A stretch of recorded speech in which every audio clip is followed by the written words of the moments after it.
Welcome to Sleepy Time Stories. Hey dear friends, deep within the ancient forests of the Appalachian Mountains lie mysterious stone formations that have captured the curiosity of explorers, historians, and researchers for generations. Scattered across this vast mountain range are unusual stone structures, forgotten walls, and carefully arranged formations that raise one of history's most fascinating questions. Who built them? And what purpose did they serve? For centuries, these stones have stood silently beneath the trees, holding stories from a forgotten chapter of America's past.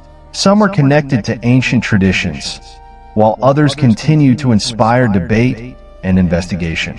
As researchers examine these mysterious sites, new discoveries are helping us understand the people who shaped the landscape long before modern America existed. Were these stones used for ceremonies, gathering places, navigation, or something else entirely? What secrets are still hidden among the mountains? Before starting the story, like and subscribe to my channel for more stories. Now, start the story. Tonight, we'll journey through the misty Appalachian wilderness to explore the ancient stone mysteries that have remained hidden for generations. So dim the lights, relax, and join us as we uncover the forgotten stories written in stone across the Appalachian Mountains. There exists a chain of ancient mountains in the eastern part of America that many people believe they are familiar with. They have traveled through them during family vacations, wandered along their trails, captured photographs of brilliant autumn foliage, and watched as mist gently swirled through their timeless valleys. They consider the Appalachians to be well-known, cozy, antiquated, yet thoroughly comprehended. They are mistaken, hidden beneath the surface of what we presume to know about these peaks. Past the traditional tunes, the travel pamphlets, and the official park guides, there lies an entirely different narrative. A story inscribed in rock, quite literally carved into stone. Countless tons of it, carefully shaped, transported, and arranged by hands we cannot recognize, by intellects we cannot follow, by a culture or cultures that our accepted historical accounts refuse to acknowledge. They are spread across the highlands, stream beds, and wooded slopes of the Appalachian chain. From the southern reaches of Alabama and Georgia, all the way north through the Carolinas, Virginia, Pennsylvania, and into New England, there stand structures, rooms constructed from enormous, precisely fitted stone slabs, monoliths set in purposeful configurations, and walls that stretch for miles through pristine, never-farmed wilderness. Piles of stone rest upon summits in designs that follow the sun and moon's journey across the heavens. Petroglyphs are etched in scripts that archaeologists still debate, and that various governments have subtly attempted to overlook. None of this aligns with the account we were raised to believe. The account claiming North America was largely vacant prior to European arrival. The account suggesting native peoples were nomadic hunters who erected no permanent structures. The account asserting that true civilization, complete with astronomy, architecture, and extensive trade routes, only emerged when ships crossed the ocean. That account is flawed, and the Appalachians are riddled with those flaws. This evening, we're going to venture into those peaks together. We are going to rest beside stone chambers that have endured for millennia and pose the questions that conventional history has preferred to avoid. We're going to trace the ridge lines where walls of mysterious origin extend through the woodland. We are going to stand at the heart of stone circles and experience the gravity of a puzzle that predates Rome, predates ancient Greece, and perhaps predates everything we were ever taught to associate with this land. If you are here to drift off to sleep, that is precisely the reason I create these narratives. Perhaps you could subscribe and let me know your location and the time as you listen. Let us commence at the very start, not with the stones themselves, but with the terrain that cradles them. The Appalachian Mountains rank among the oldest mountain ranges on our planet. Geologists estimate that the core of this range began forming roughly 480 million years ago, when the ancient landmass of Laurentia collided with a chain of volcanic islands. The mountains that rose from this collision were once as towering as the Himalayas. Time gradually wore them down. Erosion sculpted the ridges and hollows we observe today. Yet the rock itself, that rock is unimaginably ancient. The granite quartzite and gneiss found in the Appalachians constitute some of the oldest exposed bedrock anywhere on Earth. This holds significance for the story we are about to explore, because the individuals who constructed structures within these mountains, regardless of who they were not handling fragile materials. They were working with some of the hardest, most resilient stone on the planet. Constructions built from Appalachian granite do not decompose. They do not dissolve. They remain in the forest, slowly coated by moss and decaying leaves, patiently waiting. They have been waiting for an extraordinarily long period. The Appalachian Range spans roughly 2,000 miles from northern Alabama to the Gaspé Peninsula in Quebec. This forms a corridor, an extensive north-south passage of highlands, depressions, and water systems that would have served, millennia ago, as a natural route. A pathway linking varied climates, ecosystems, and resources. A route people would have followed, and there is strong evidence that they did follow it for many centuries. The earliest confirmed human presence in the eastern United States extends back at least 15,000 years. Locations such as the Meadowcroft Rock Shelter in Pennsylvania, nestled in a valley just west of the primary Appalachian ridges, have yielded artifacts that could date back to 20,000 years or beyond. The Cactus Hill site in Virginia has produced evidence suggesting human habitation spanning 16 to 20,000 years. The Topper site in South Carolina might extend even further into the past. These were not people who merely traveled through. They established settlements. They adapted to the shifting post-glacial environment. They cultivated relationships with this specific landscape across countless generations. And, at a certain point, some among them began to construct. The question at the heart of the mystery we are delving into tonight is simply this: who constructed what, and when? Because not every stone structure in the Appalachians can be attributed to the native cultures we know from historical records.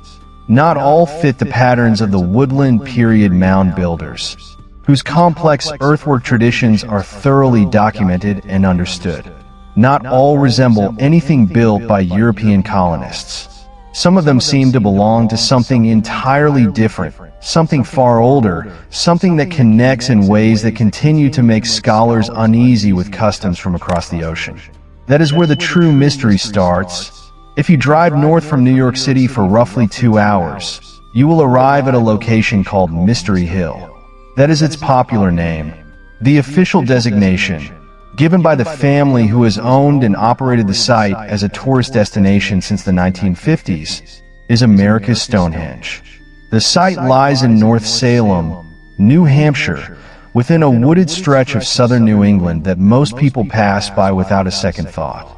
If you do stop, walk the trails through the trees, and examine what is actually present, you will encounter something that defies any straightforward explanation. There exists a complex of stone chambers, walls, and standing stones arranged across roughly 30 acres of hillside. The chambers are constructed from enormous granite slabs, precisely fitted together without the use of mortar. Some of the roof stones weigh several tons. The interiors are spacious enough to stand in, comfortable enough to sleep in, and are equipped with drainage channels carved into the stone floors. One chamber features what appears to be a carved speaking tube, a groove in the stone that directs sound from the interior to a point outside the entrance, a feature that would allow someone within the chamber to communicate with people outside without being seen. The standing stones are arranged around the perimeter of the site in a formation that multiple independent researchers have confirmed aligns with significant solar and lunar events. The winter solstice sunrise, the summer solstice sunset, the equinoxes, the southern moonrise and moonset during the lunar standstill. These are not accidental alignments. Achieving them by chance would require a level of luck that defies all credibility. Radiocarbon dating of charcoal, discovered in a hearth at the base of one structure, produced a date of approximately 2,000 years before the present. Other organic material from the site has yielded dates ranging from 1,000 to 4,000 years old. The site was utilized for an extensive duration. The mainstream archaeological stance on America's Stonehenge has evolved over the decades. For a long time, the official explanation held that the structures were merely root cellars built by colonial farmers to store vegetables and preserve food during the harsh New England winters. This explanation offers the benefit of not challenging the established historical narrative. Colonial farmers existed. They did construct root cellars. Case closed. However, this explanation fails when you closely examine the structures. The chambers at Mystery Hill are not situated near any arable land. They rest on a rocky hillside with shallow, poor soil. No colonial farm records mention them. Their construction method, involving massive stone slabs with carefully worked faces and no mortar, is not how colonial New Englanders built anything. The astronomical alignments serve no practical agricultural purpose. And the speaking tube in that one chamber has no logical function in a root cellar, unless root cellar owners in 18th century New Hampshire were more architecturally inventive than history suggests. So, if not colonial root cellars, then what? Some researchers have proposed a Celtic origin. Ancient Celtic and pre-Celtic peoples in Ireland and Britain constructed stone chambers called dolmens and passage tombs that exhibit striking structural similarities to what you find at Mystery Hill. The stone fitting technique, the astronomical alignments, the use of chambers for ceremonial rather than domestic purposes, all of these correspond to Old World megalithic traditions dating back 3,000 to 5,000 years. The inscribed stones found at the site add another layer to this puzzle. Several stones at Mystery Hill bear markings that were studied in the 1970s by Barry Fell, a Harvard marine biologist who became one of the most contentious figures in American pre-Columbian studies. Fell argued that the markings at Mystery Hill and at numerous other sites across New England and beyond were examples of Agam, the ancient script used by Celtic peoples in Ireland and parts of Britain. He proposed that Celtic merchants and explorers had visited, and in some cases settled, the eastern coast of North America thousands of years before Columbus. The academic community rejected Fell's conclusions with a force that extended well beyond typical scholarly skepticism. His books were dismissed. His methods were attacked. His professional reputation was questioned. The inscriptions at Mystery Hill were declared to be natural scratches in the rock, marks made by colonial plows, or anything other than intentional writing. Yet the inscriptions did not disappear, and neither did the questions. To comprehend why the academic establishment reacted so forcefully, you must understand what was at risk. Not merely in terms of rewriting history, though that would have been dramatic, but regarding the political and cultural significance that the official narrative of American prehistory carries. The account stating that North America was essentially uninhabited, or occupied only by small, nomadic, non-literate cultures before European contact, was never just a historical argument. It was a political one. It was used, consciously or not, to justify colonization. If the land was empty, or nearly so, and if the people who did live there had built nothing permanent and left no lasting trace on the landscape, then the European claim to the continent was easier to assert. The legal concept of terra nullius, or empty land, depended on indigenous peoples being viewed as people who did not genuinely possess the land in any way that European law was obligated to recognize. Acknowledging pre-Columbian civilizations that built in stone, practiced astronomy, maintained long-distance trade networks, and left permanent marks on the landscape would complicate that narrative enormously. It would raise uncomfortable questions about what was destroyed, what was taken, and what was erased. This is not a conspiracy theory.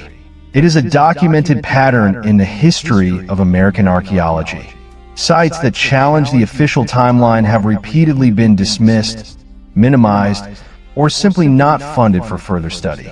Researchers who pursue these questions professionally have found their careers quietly limited.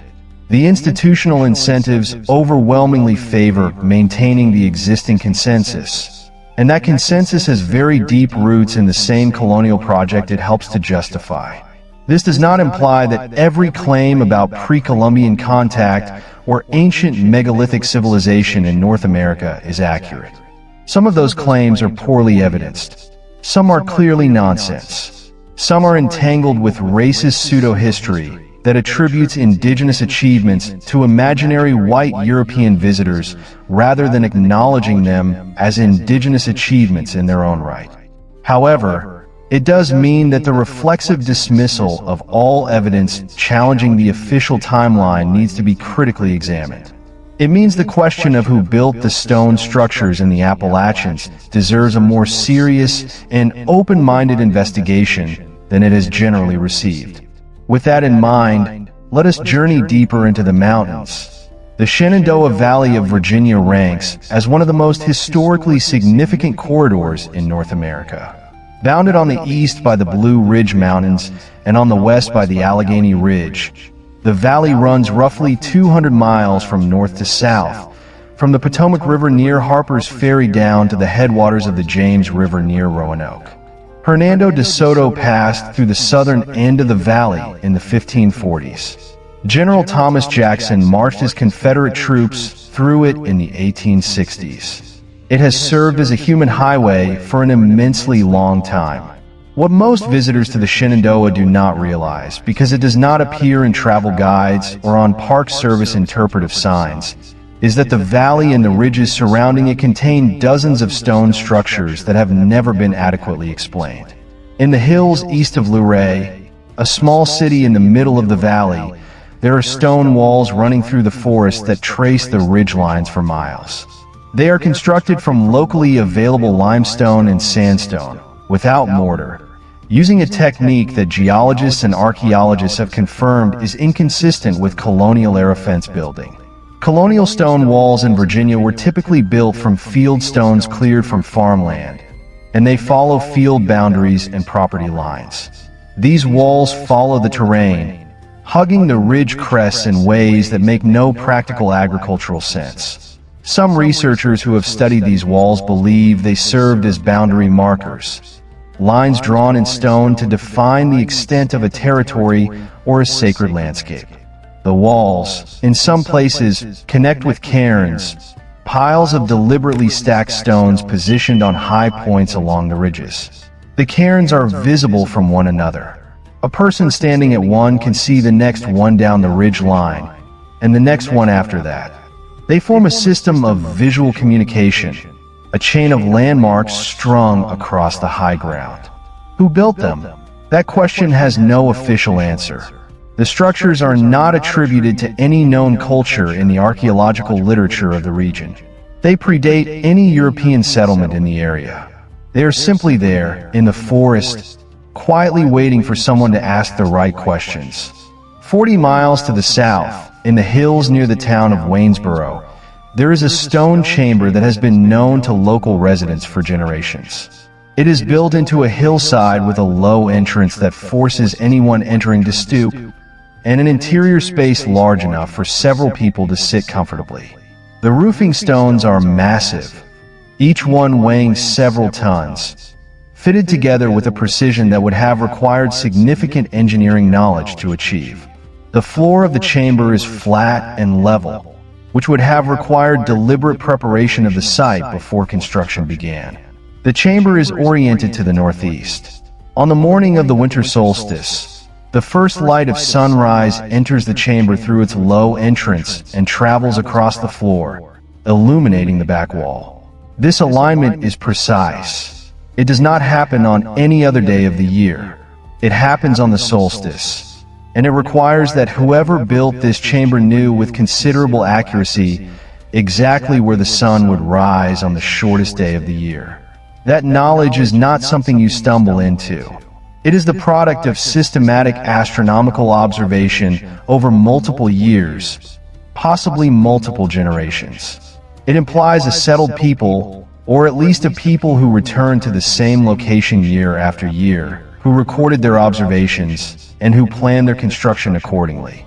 The Cherokee people, whose ancestral territory covered much of the southern Appalachians, have oral traditions that speak of beings who came before them in the mountains. The Nunahai, the immortal people who lived inside the mountains, in the high peaks and the ridges. The Unwind Sunsti, the little people of the forest who sometimes helped travelers and sometimes led them astray. Traditions of ancient stone places, places of power, places where the world was thin and the other side was near. Cherokee oral tradition also speaks of a people called the Moon-Eyed people, a race described as small in stature, with pale skin and eyes so sensitive to light that they could only function at night or in darkness, which is why the Cherokee called them Moon-Eyed. They were, according to the tradition, in the mountains before the Cherokee arrived. They built things in stone, and when the Cherokee came down from the north and pushed into the southern Appalachians, the Moon-Eyed people retreated or disappeared, going underground into the caves and tunnels of the mountains. The colonial-era naturalist John Lederer, who traveled through the Carolina mountains in the 1670s, recorded stories from indigenous informants about ruined stone structures in the interior mountains, built by people who were gone before living memory. Governor John Sevier of Tennessee recorded in his memoirs a conversation with a Cherokee chief named Oconostota, who described ancient stone fortifications in the region around Hiwassee, Georgia, and attributed them to a people who came from across the sea. Oconostota told Sevier that the structures had been there since before the oldest stories of his people, which placed them beyond the reach of oral history, back into a time before the Cherokee had any memory. These traditions do not prove anything in the scientific sense. Oral tradition, no matter how ancient or carefully preserved, cannot substitute for physical evidence and rigorous dating. Yet oral tradition carries information. It bears the memory of things that happened.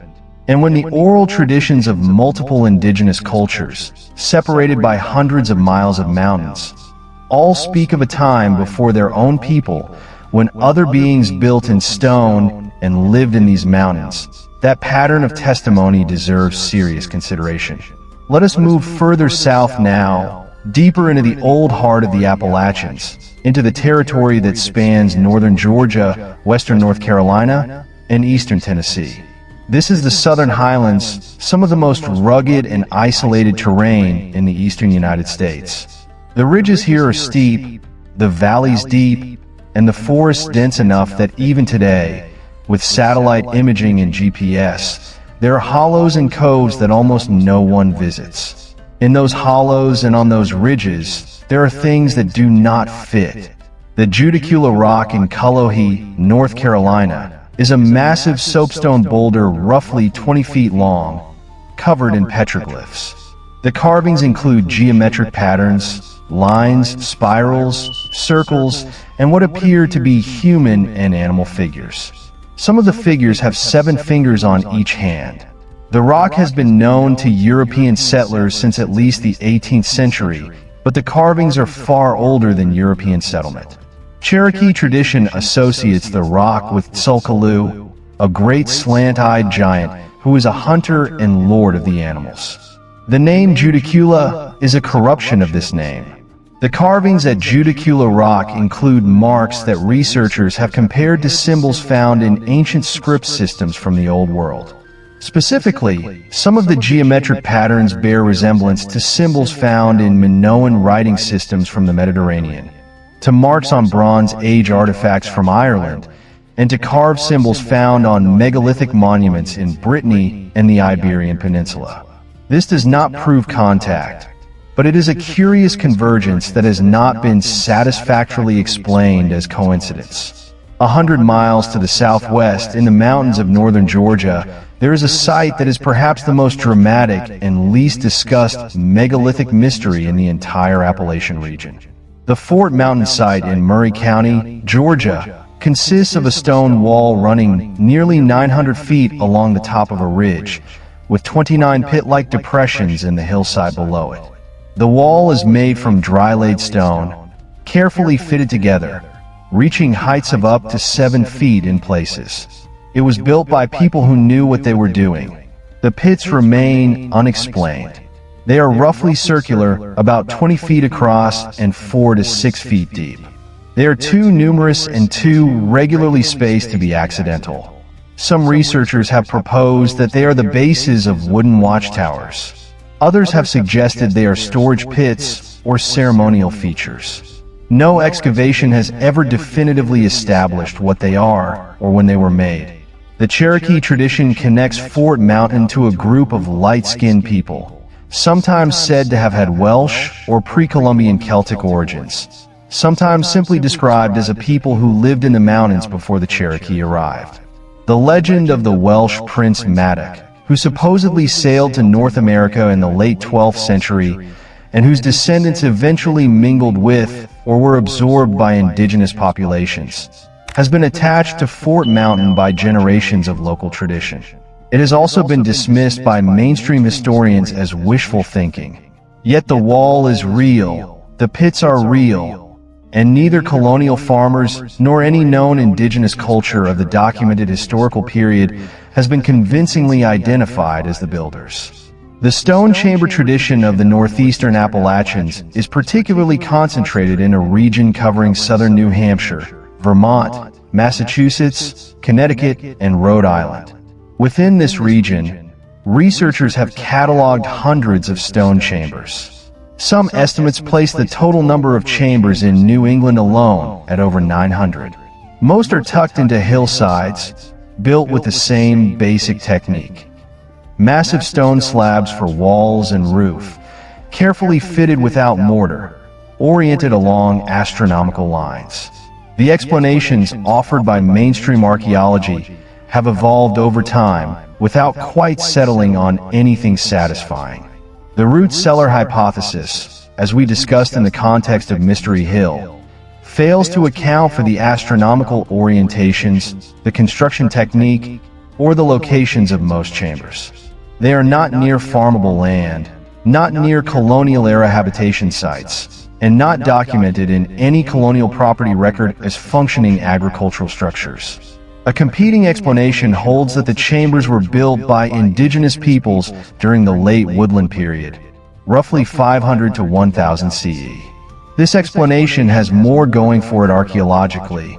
Woodland period peoples in the Northeast did construct stone structures in some contexts, particularly as burial vaults and ceremonial spaces. Some chambers in New England have yielded radiocarbon dates consistent with this time frame. Yet this explanation also runs into difficulties. Many chambers, when dated, produce results that are significantly older than the woodland period, and the specific construction technique, the careful fitting of large stone slabs into chamber forms with intentional astronomical orientation, does not have clear parallels in the known archaeological record of woodland period cultures in the region. If woodland peoples built these chambers, they were doing something architecturally that we have not documented them doing anywhere else. This brings us back to the possibility that some of these structures, perhaps not all of them, but some, were built by people who were here before the cultures we know from the historical and archaeological record. People who left behind stone as their signature and then disappeared from our accounting of the past. The Connecticut River Valley, which runs from northern Vermont south through Massachusetts to Long Island Sound, is one of the most artifact-rich archaeological zones in New England. It has been inhabited continuously for at least 12,000 years. The river itself, with its rich bottomlands and reliable fish runs, would have been an exceptional place to live throughout the post-glacial period. Along the slopes and hilltops overlooking the Connecticut River, from Brattleboro in Vermont south to Northampton in Massachusetts, there is an unusual concentration of stone chambers and standing stones. Some of the chambers here are more elaborate than typical examples elsewhere in New England. One chamber near Putney, Vermont, has an interior that measures roughly 15 by 8 feet, with walls built from carefully selected flat stones laid in a herringbone pattern. The entrance is flanked by two standing stones, each about 4 feet tall, positioned precisely to channel the rising sun at the winter solstice into the chamber's interior. A researcher named Byron Dix, working in the 1970s and 1980s, surveyed stone structures throughout central and southern Vermont and documented what he called a systematic astronomical calendar embedded in the landscape. He found that certain prominent hilltops, each marked with cairns or standing stones, form triangulation points that track the positions of the sun and moon across the horizon. Viewed from specific observation points, the structures on different hilltops appeared to mark the positions of the solstices, the equinoxes, and the cross-quarter days, the points midway between solstice and equinox that correspond to traditional Celtic seasonal celebrations like Imbolc, Beltane, Lughnasadh, and Samhain. This would imply a landscape-scale calendar system, not a single monument like Stonehenge, but a web of observation points and markers spread across dozens of square miles of Vermont hillside. A system that would have required significant coordinated labor to build and maintain, a system that implies a society with enough organizational complexity and enough astronomical knowledge to conceive and execute a project of that scale.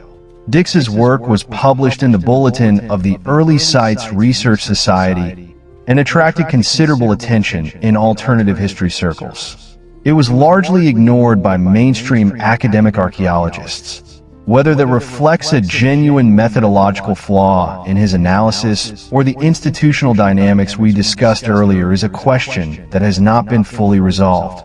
Let us talk about Upton, Massachusetts, because Upton is one of those places where the mystery becomes concrete and undeniable in a way that is hard to dismiss. The Upton Stone Chamber sits in a wooded hillside in the town of Upton in Worcester County, Massachusetts. It is one of the best preserved and most dramatically constructed stone chambers in New England. The structure consists of a corbelled chamber, a beehive-shaped interior space created by progressively overlapping stone courses, nearly 12 feet in diameter and 11 feet high at the apex, connected to a long entrance passage roughly 14 feet in length. The total volume of stone in the structure is enormous. Some individual stones in the corbelled dome weigh several tons and were fitted together with remarkable precision. The construction technique, corbelling, is not something that colonial farmers invented. It is an ancient technique found in megalithic structures across the Old World, most famously at Newgrange in Ireland, which was built roughly 5,200 years ago. The corbelled dome at Upton is structurally identical to the corbelled dome at Newgrange in its basic principles. Stone courses overlap inward, each course slightly further toward the center until the top closes. The weight of the overlapping stones holds the structure together without any need for mortar or keystone. This is not a technique you arrive at by accident. Building a corbelled dome requires understanding the structural principles of compression and cantilever. It requires careful selection and shaping of stones. It requires a level of architectural knowledge that represents either independent invention of a complex technique or transmission of that technique from a tradition where it was already known. The winter solstice alignment at Upton is confirmed. On the morning of the winter solstice, sunlight enters the long entrance passage and illuminates the back wall of the corbelled chamber. This requires precise orientation. The chamber builders had to know the exact direction of the winter solstice sunrise and align their entrance passage accordingly, a task that requires both astronomical knowledge and engineering competence. The town of Upton has officially recognized the chamber as a point of historical interest and constructed a small park around it. The signage at the park describes the chamber as a colonial root cellar, possibly dating to the 1700s. There is no mention of the corbelling technique. There is no mention of the winter solstice alignment. There is no mention of the dozens of similar structures scattered across the neighboring townships. This is the pattern that recurs throughout the Appalachian megalithic mystery. not active suppression necessarily, but a persistent institutional preference for the simplest and least disruptive explanation, regardless of whether that explanation actually fits the evidence. The mountains of western Maryland and Pennsylvania offer their own chapter in this story. The Susquehanna River, which drains much of central Pennsylvania before entering the Chesapeake Bay, passes through a landscape of ridges and valleys that was heavily occupied during the prehistoric period. The cultural tradition known as the Susquehannock people, who were encountered by European explorers in the 17th century, were themselves relative newcomers to the region. They had arrived from the north sometime around 1550 CE. The people who preceded them in the Susquehanna Valley, stretching back thousands of years, are known to us primarily through the artifacts they left behind. Those artifacts include some surprising things. In the late 19th century, a physician and antiquarian named Daniel Garrison Brinton published a collection of accounts of inscribed stones found along the Susquehanna and its tributaries. Some of these stones bore marks that Brinton and later researchers following in his footsteps compared to Phoenician writing. Phoenicia was an ancient maritime civilization based on the eastern Mediterranean coast, in roughly what is now Lebanon, that was known to have conducted long-distance trade voyages throughout the Mediterranean and possibly beyond. The idea of Phoenician contact with North America has been dismissed as thoroughly as any idea in the alternative history field. It sounds fantastical, yet the dismissal has sometimes been more reflexive than reasoned. The Phoenicians were, by the historical record, extraordinarily capable seafarers who navigated by stars and currents across open ocean. There is documented evidence from ancient sources of Phoenician exploratory voyages around the coast of Africa. The argument that the Atlantic was an absolute barrier to pre-Columbian contact between the Old World and the Americas has been weakened considerably by the confirmed evidence of Viking settlement in Newfoundland around 1000 CE, and by genetic evidence suggesting contact between South American peoples and Polynesian islanders several centuries before Columbus. Whether the marks on the Susquehanna stones are Phoenician script, some other ancient script, indigenous pictographs, or natural weathering marks is a question that has not been resolved by disinterested scientific investigation. The stones have not been subjected to the kind of rigorous multidisciplinary analysis that would be appropriate given the potential significance of the question. Moving deeper into Pennsylvania, into the forested ridges of the central part of the state, there is a tradition of stories about stone structures that goes back to the earliest European settlement of the region. William Penn, in his letters describing Pennsylvania in the 1680s and 1690s, made passing references to native accounts of ancient stone structures in the interior mountains. Missionaries working among the Lenape people in the 18th century recorded traditions of a time before the Lenape arrived in the region, when other people, described as more numerous and more permanently settled, had built in stone in the hills. The Lenape oral tradition specifically speaks of a place called Oneata, a name that has been variously translated as the stone place, or the place of stone walls. Oneata was described as a sacred location in the mountains, a place of power where the ancient ones had built their ceremonial structures, and where the spirits of the ancestors remained. The location of Oneata was never precisely identified in the historical record, but traditional accounts placed it somewhere in the ridge and valley country of central Pennsylvania. In the 20th century, a handful of amateur archaeologists and history enthusiasts began systematically surveying the Pennsylvania ridges for stone structures. What they found was not the systematic, well-funded scientific investigation that such a question deserves, but it was suggestive. Stone walls running along ridge lines, cairns positioned on high points with clear sight lines to other cairns miles away, small chambers tucked into hillsides, built from local stone without mortar, the entrances oriented toward the rising sun at various points in the solar calendar. None of this has been published in mainstream archaeological journals. The researchers involved were amateurs without the institutional credentials that determine what gets taken seriously in the academic world. Their findings exist in local historical society publications, in self-published books, in online forums where the quality of evidence and reasoning varies wildly, and the signal is hard to separate from the noise. This is part of what makes the Appalachian megalithic mystery so frustrating to investigate seriously. The questions are legitimate, but the institutional gatekeeping of legitimate archaeology has effectively ceded the field to researchers whose methods and conclusions cannot always be trusted.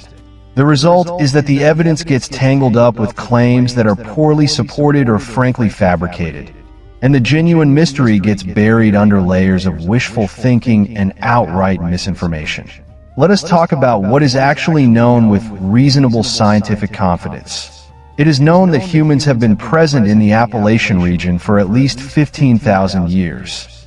It is known that some of those human populations built in stone. The evidence for this is solid.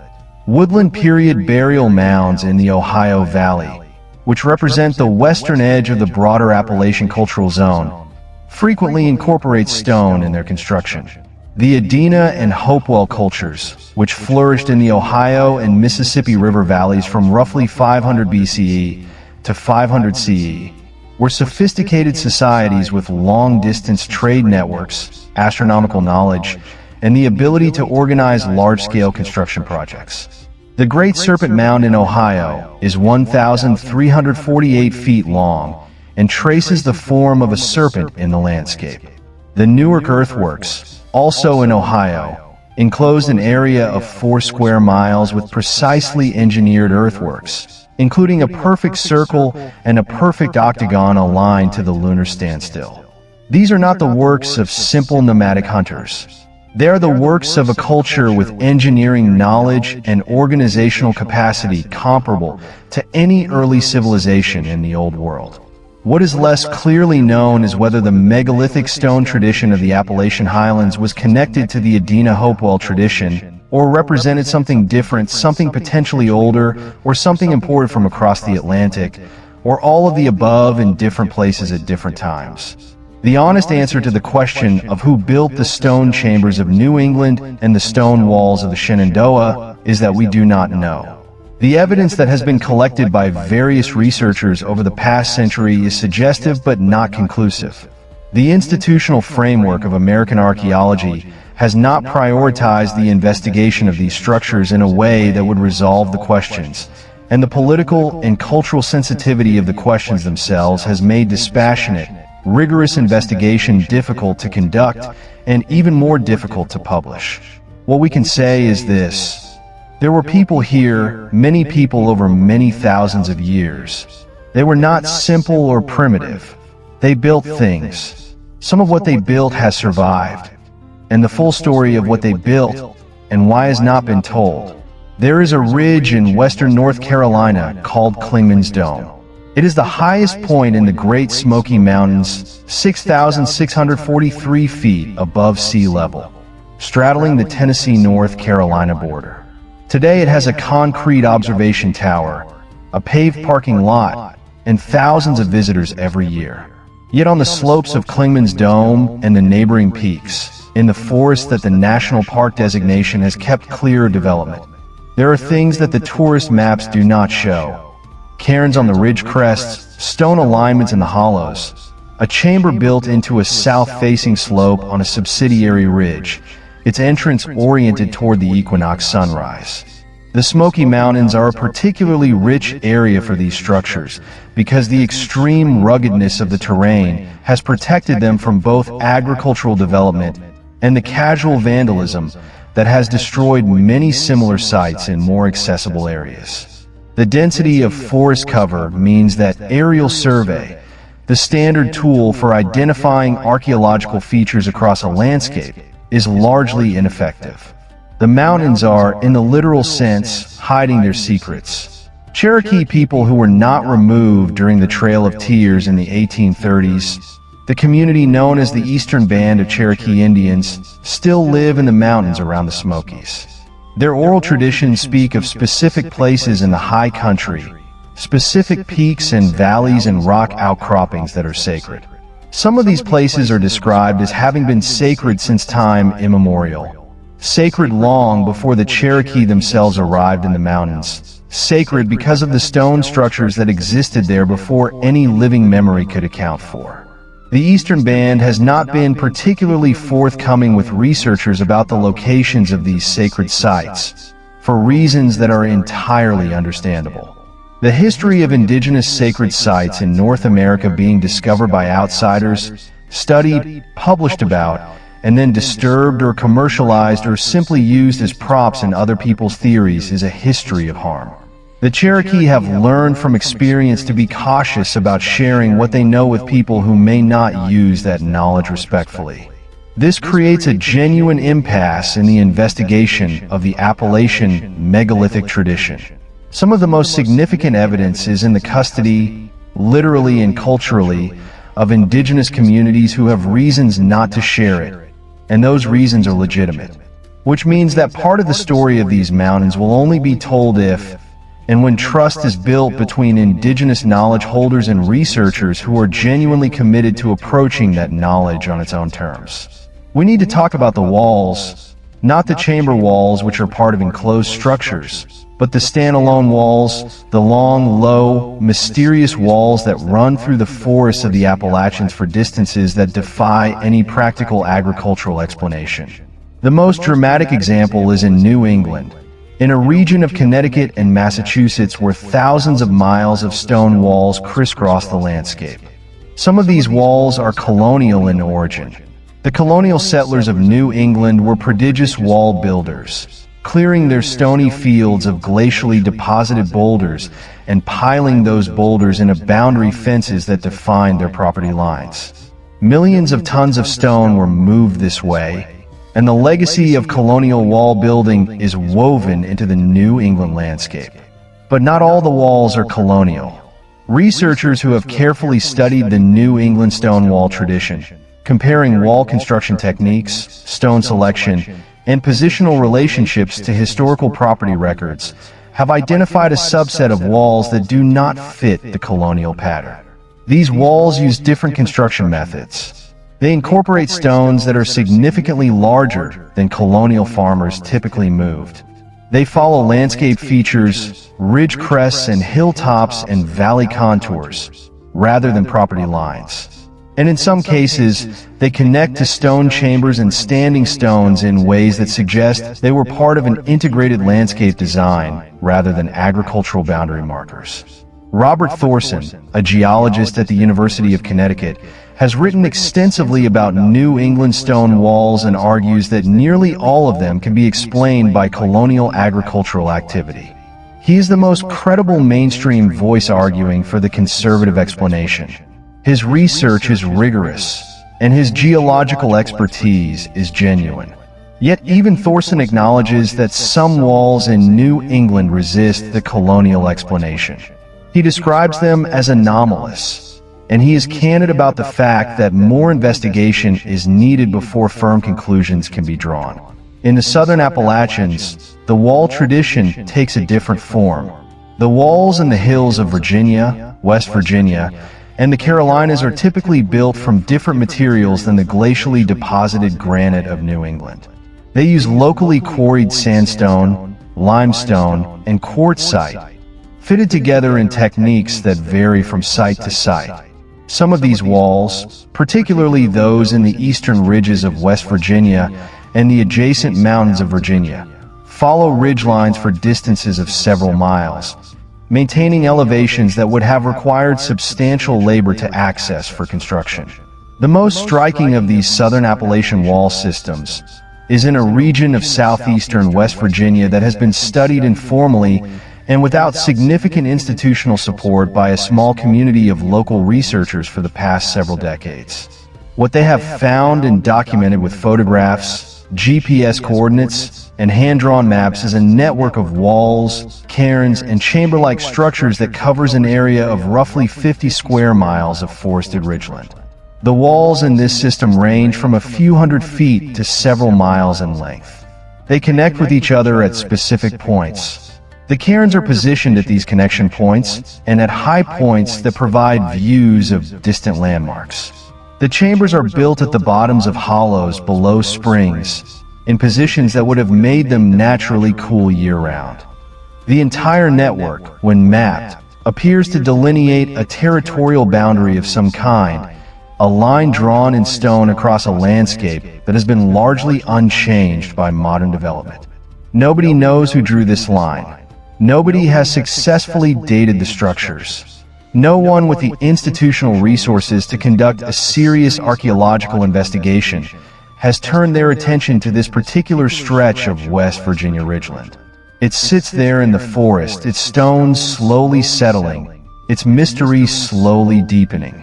There is a phenomenon in the Appalachian megalithic tradition that keeps appearing in accounts from researchers working in different parts of the mountains, often without awareness of each other's findings. It is the phenomenon of marked stones. Not petroglyphs in the conventional sense, not pictorial carvings of animals or people or abstract designs, but specific symbols repeated across different sites, across distances of hundreds of miles, in a pattern that is too consistent to be coincidental. The most common of these symbols is a form of cup mark, a circular depression ground into the surface of a large stone. Cup marks appear on stones at sites throughout the Appalachians and are one of the most widespread megalithic symbols in the world, appearing on stones in Scotland, Ireland, Brittany, Iberia, India, and many other regions. Their meaning is unknown, but their universality suggests that they serve some function, symbolic or practical, that was widely understood across ancient cultures. More specific symbols also appear repeatedly in the Appalachian record. A symbol consisting of two vertical lines crossed by a horizontal line, resembling a simplified letter H, appears on stones at sites in New Hampshire, Vermont, Connecticut, Pennsylvania, and Virginia. This symbol has also been identified in ancient European inscriptions, including in the Ogham tradition that bury fell associated with the New England stones. A spiral motif common at Irish megalithic sites like Newgrange and Knowth appears on stones in New England and in the southern Appalachians at Judicula Rock, and at several smaller petroglyph sites in the North Carolina mountains.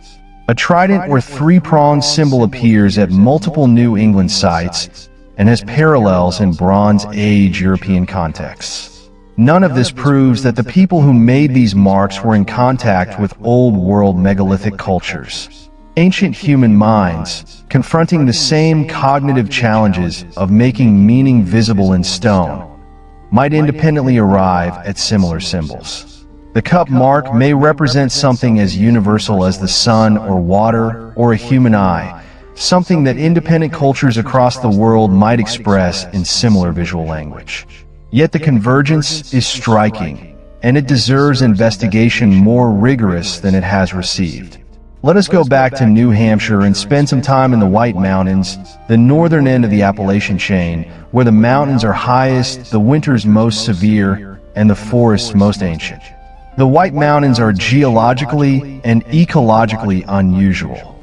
Above the tree line, which in the Whites occurs at roughly 4,000 feet, there are vast expanses of alpine tundra, windswept and barren, where Crumhole's trees grow twisted and low against the stone. The summit of Mount Washington, at 6,288 feet, is famous for some of the most extreme weather recorded anywhere on Earth outside of Antarctica. In April 1934, observers on the summit recorded a wind gust of 231 miles per hour.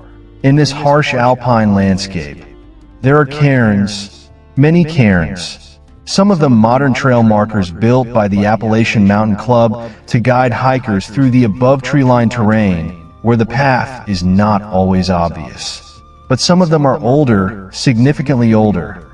The older cairns are larger, built from stones that required multiple people to lift, positioned in locations that make no sense as trail markers because they are not on trails. They are on subsidiary ridges away from the main peaks, in positions that provide specific views of the surrounding mountains and valleys, and some of them are positioned to mark astronomical alignments that are consistent with the chamber and standing stone traditions elsewhere in the Appalachians. One cluster of cairns on a ridge in the Presidentials, the the high ridge that includes several of the highest summits in the range, has been studied by a handful of researchers who believe it constitutes an astronomical observation site. From the central cairn of the cluster, specific cairns on neighboring ridges appear on the horizon at points that mark the summer solstice sunrise, the winter solstice sunset, and the spring and fall equinox sunsets. The sight lines are too precise to be accidental. If this interpretation is correct, it means that someone at some point in the past climbed these exposed and brutal alpine ridges in all weathers and all seasons, placed these heavy stones in precisely calculated positions, and maintained a system for observing and recording the movements of the sun across the mountain horizons. That is an extraordinary commitment. It speaks of a culture that took astronomical observation seriously as a matter of communal importance, worth significant labor and exposure to real physical danger. Who would do that? What kind of culture places enough value on knowing exactly where the sun rises on the winter solstice to send people into the alpine zone to build stone markers and maintain them? The answer in the old world is cultures that built Stonehenge, that built Newgrange, that built the great megalithic monuments of Brittany, Malta, and the Canary Islands. Cultures in which the solar calendar was not merely a practical agricultural tool, but a sacred framework around which the entire social and spiritual life of the community was organized. The Appalachian evidence, taken in its entirety, suggests that a similar framework existed here. The acoustic properties of stone chambers have been studied at sites in Europe and at several sites in the Americas, and the findings are intriguing. At Newgrange in Ireland, researchers have documented remarkable acoustic effects.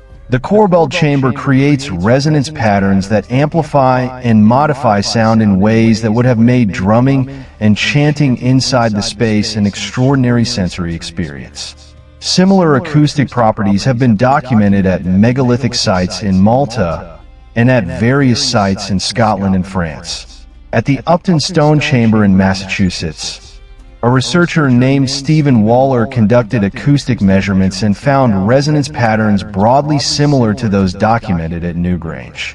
The Corbel chamber amplifies low-frequency sounds and creates a distinctive reverberant quality that would make any sound produced inside the space, whether voice, drum, or flute, sound radically different from sounds produced in the open air. This is not a coincidental feature. The builders of these chambers had to have been aware of the acoustic effect, either because they experienced it in structures they had seen elsewhere, or because they discovered it through experimentation and then deliberately reproduced it. The acoustic properties are a function of the specific geometry of the Corbel dome, the material properties of the stone, and the acoustic conditions of the earth surrounding the structure. Getting this right is not something that happens by accident. The implication is significant. These chambers were not simply tombs or storage facilities or shelters. They were intentionally constructed acoustic environments, places where specific kinds of sound, specific kinds of experience could be produced and maintained. That is the definition of a ceremonial space. A place built to facilitate a specific kind of encounter between human consciousness and the world beyond ordinary experience. In the context of what we know about the spiritual and ceremonial traditions of ancient cultures worldwide, this makes sense. Cultures around the world, across enormous distances of time and space, have discovered that specific acoustic environments, caves, stone chambers, circular spaces with particular resonant properties, can powerfully alter human states of consciousness.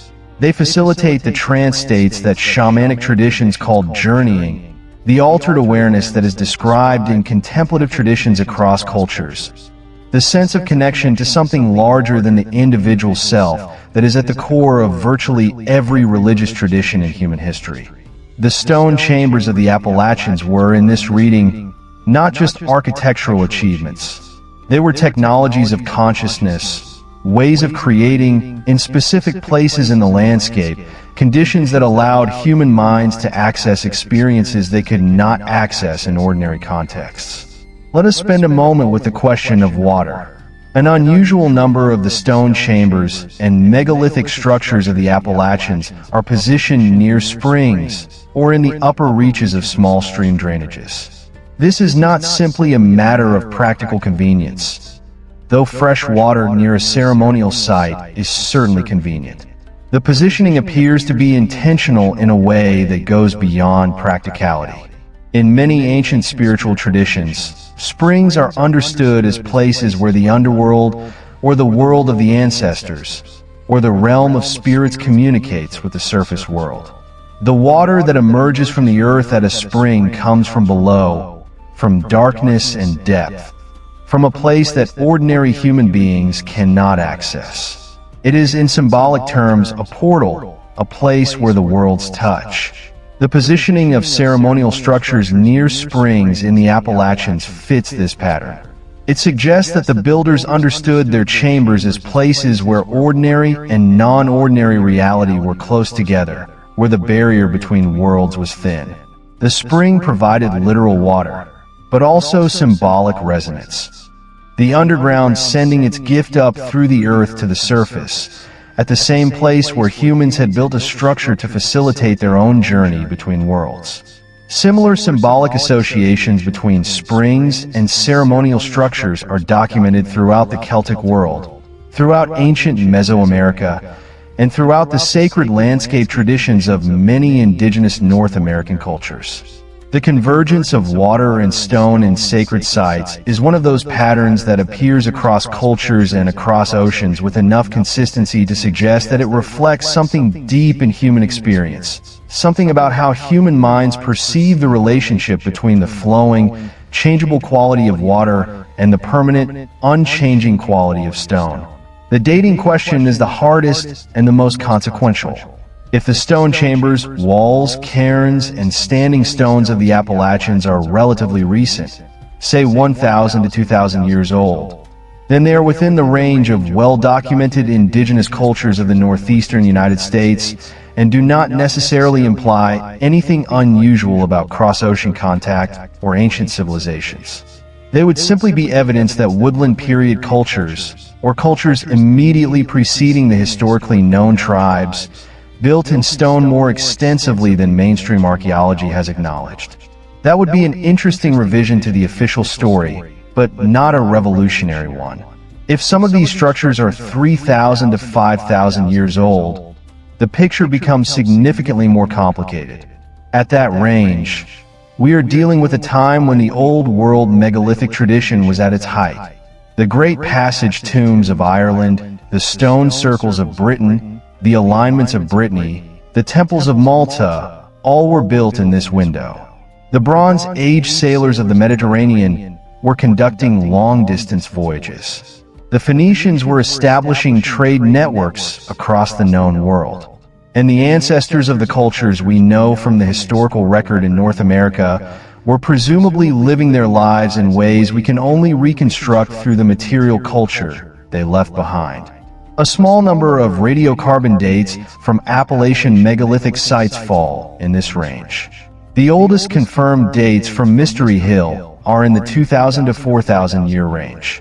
Some charcoal deposits associated with stones at Vermont sites have produced dates of 3,000 to 4,000 years before the present. These dates are isolated. They do not constitute a body of evidence that would satisfy a skeptical peer reviewer, but they are there, and they have not been refuted by counter-evidence. If some structures are older still, 5,000 to 10,000 years old, then we are in genuinely unknown territory. At that age range, we are dealing with the early Holocene period, when the continental ice sheet had only recently retreated and the landscape of the eastern United States was being resettled by populations spreading north from refugia in the south. The idea of a megalithic tradition in the Appalachians at that early date would require a significant revision of our understanding of the cognitive and social complexity of early post-glacial populations in North America. No confirmed dates from Appalachian megalithic sites are that old, but the absence of such dates may reflect the absence of investigation more than the absence of evidence. The Cahokia Mounds, located near present-day St. Louis, Missouri, represent the peak expression of a pre-Columbian urban tradition in North America. At its height around 1100 CE, Cahokia was home to an estimated 10,000 to 20,000 people, making it one of the largest cities in the world at that time, larger than contemporary London. The city was organized around Monk's Mound, a platform mound that is larger at its base than the Great Pyramid of Giza. Cahokia is not in the Appalachians, but it is connected to the Appalachian megalithic story in important ways. The culture that produced Cahokia, the Mississippian culture, maintained long-distance trade networks that reached into the Appalachians. Mississippian artifacts, including specific types of pottery and carved shell objects, have been found at sites throughout the southern Appalachians. The cultural influence of Cahokia's peak period was felt as far east as the Atlantic coast. What this means is that at least one period of significant cultural complexity, organization, and long-distance connectivity existed in the eastern half of North America well before European contact. The assumption that nothing comparable existed before Cahokia is not an established fact. It is a default position based on the limits of current archaeological knowledge. Cahokia itself collapsed around 1350 CE for reasons that are still debated. Climate change, resource depletion, political instability, epidemic disease, possibly some combination of all of these. The urban culture it represented did not survive into the period when European explorers arrived to write it down. If a culture as complex and extensive as Cahokia could exist and then largely disappear from the written record in the span of a few centuries, what other cultures might have existed and disappeared in the vastly longer span of pre-Columbian time? There is a site in central Pennsylvania that has never been properly published, never been formally excavated, and never been officially acknowledged by any state or federal agency. It is known to a small number of local researchers who have visited it over the past several decades. They describe it as the most elaborate stone complex they have seen in the Appalachians. The site consists of a series of interconnected chambers and walls built from local sandstone on the south-facing slopes of a ridge in the ridge and valley country of the central part of the state. The chambers vary in size from small, single-person spaces to a large central chamber roughly 20 feet across and 8 feet high at the apex of its core-belled roof. The chambers are connected by narrow passages, some requiring crawling to navigate. The overall layout, when mapped, resembles, in some respects, the cellular structure of the major megalithic tomb complexes of Ireland and Britain, specifically the passage tomb tradition represented by sites like Knowth and Dowth in the Boyne Valley. The walls at the site extend from the chamber complex in two directions, running along the ridge crest for distances that have not been fully surveyed, but appear to extend at least several miles. Standing stones have been found at intervals along these walls, their heights ranging from 3 to 7 feet, their positions appearing to mark specific sight lines across the valley below. The researchers who know this site have chosen not to publicize its location. Their reasons are practical. Similar sites in more accessible locations have been damaged by visitors, whether through careless exploration, intentional vandalism, or the well-meaning but harmful habit of clearing moss and leaf litter from stone surfaces in order to photograph them. They believe that protecting the site from disturbance is more important than publicizing its existence. This is a dilemma that runs through the entire Appalachian megalithic story. The sites that are well known, like Mystery Hill and the Upton Chamber, have been subjected to decades of visitor traffic, some well organized and responsible, much not. The sites that are unknown are protected by their obscurity. Finding the right balance between investigation and preservation is genuinely difficult, and the absence of institutional support for proper archaeological management of these sites makes the dilemma harder to resolve. In 2015, researchers using LiDAR technology, light detection and ranging, a remote sensing method that can penetrate forest canopy and produce detailed maps of the ground surface beneath it, surveyed a portion of the Appalachian Highlands in northern Vermont. What they found beneath the tree cover surprised even the researchers who were looking for something unusual. Beneath the trees, the ground surface was not the random, chaotic terrain of a natural forest floor. It was organized. Walls, mounds, and depressions were distributed across the surveyed area in patterns that suggested deliberate planning. The walls were not colonial boundary markers. The mounds were not natural glacial features. And the depressions showed the circular regularity of intentionally constructed features. The scale of what the LiDAR revealed was significant. The organized features covered an area of several square miles. This was not a single site. It was a landscape that had been comprehensively modified by human activity.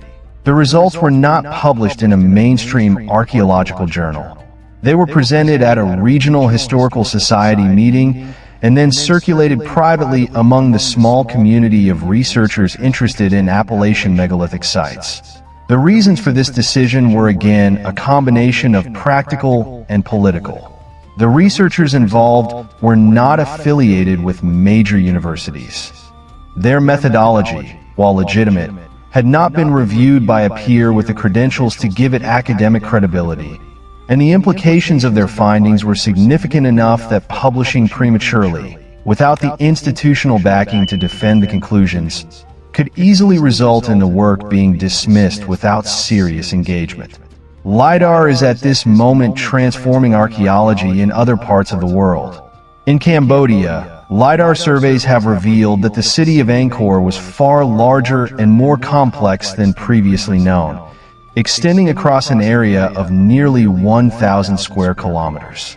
In the jungles of Guatemala, LiDAR has revealed Maya cities that were invisible from the air because of forest cover, cities that contained hundreds of thousands of structures across enormous areas, suggesting populations vastly larger than previously estimated. The same technology, applied systematically to the Appalachian Highlands, would, most researchers familiar with the region believe, produce similarly dramatic results. The stone structures that have been found through ground-level survey and anecdotal reporting almost certainly represent a fraction of what is actually there. The forest is full of things we have not yet seen. Let us talk about the Monk's Mound connection from a different angle. The pre-Columbian cultures of the eastern United States were not isolated from each other. They maintained long-distance trade networks that moved specific goods, including copper from the Great Lakes, marine shells from the Gulf Coast and the Atlantic, obsidian from the Rocky Mountains, and mica from the Appalachian Highlands, across distances of thousands of miles. We know this because we find these materials far from their geological sources at archaeological sites throughout the region. Mica, the transparent layered mineral that splits into thin sheets, is particularly associated with the Hopewell culture of the Ohio Valley, which flourished from roughly 100 BCE to 400 CE. Hopewell people used mica extensively in their ceremonial practices, cutting it into intricate shapes, birds, hands, and geometric patterns, and depositing these mica objects in burial mounds along with other rare and beautiful goods. The mica they used came primarily from the Appalachian Highlands, specifically from mines in western North Carolina and adjacent parts of Virginia and Georgia, where mica occurs in large deposits in the ancient metamorphic rocks of the mountain core. This tells us something important. The Hopewell people who were in the Ohio Valley were in contact with whoever was extracting mica from the Appalachian Highlands. They were receiving that mica through trade networks that required sustained human communication and exchange across hundreds of miles of terrain. The Appalachian Highlands were not isolated from the broader cultural world of pre-Columbian eastern North America. They were integrated into it. This integration raises the question of what else was moving along those trade networks. Ideas move along trade networks. Architectural knowledge moves along trade networks. Astronomical knowledge, calendar systems, ceremonial practices, all of these can travel with the goods and the people who carry them.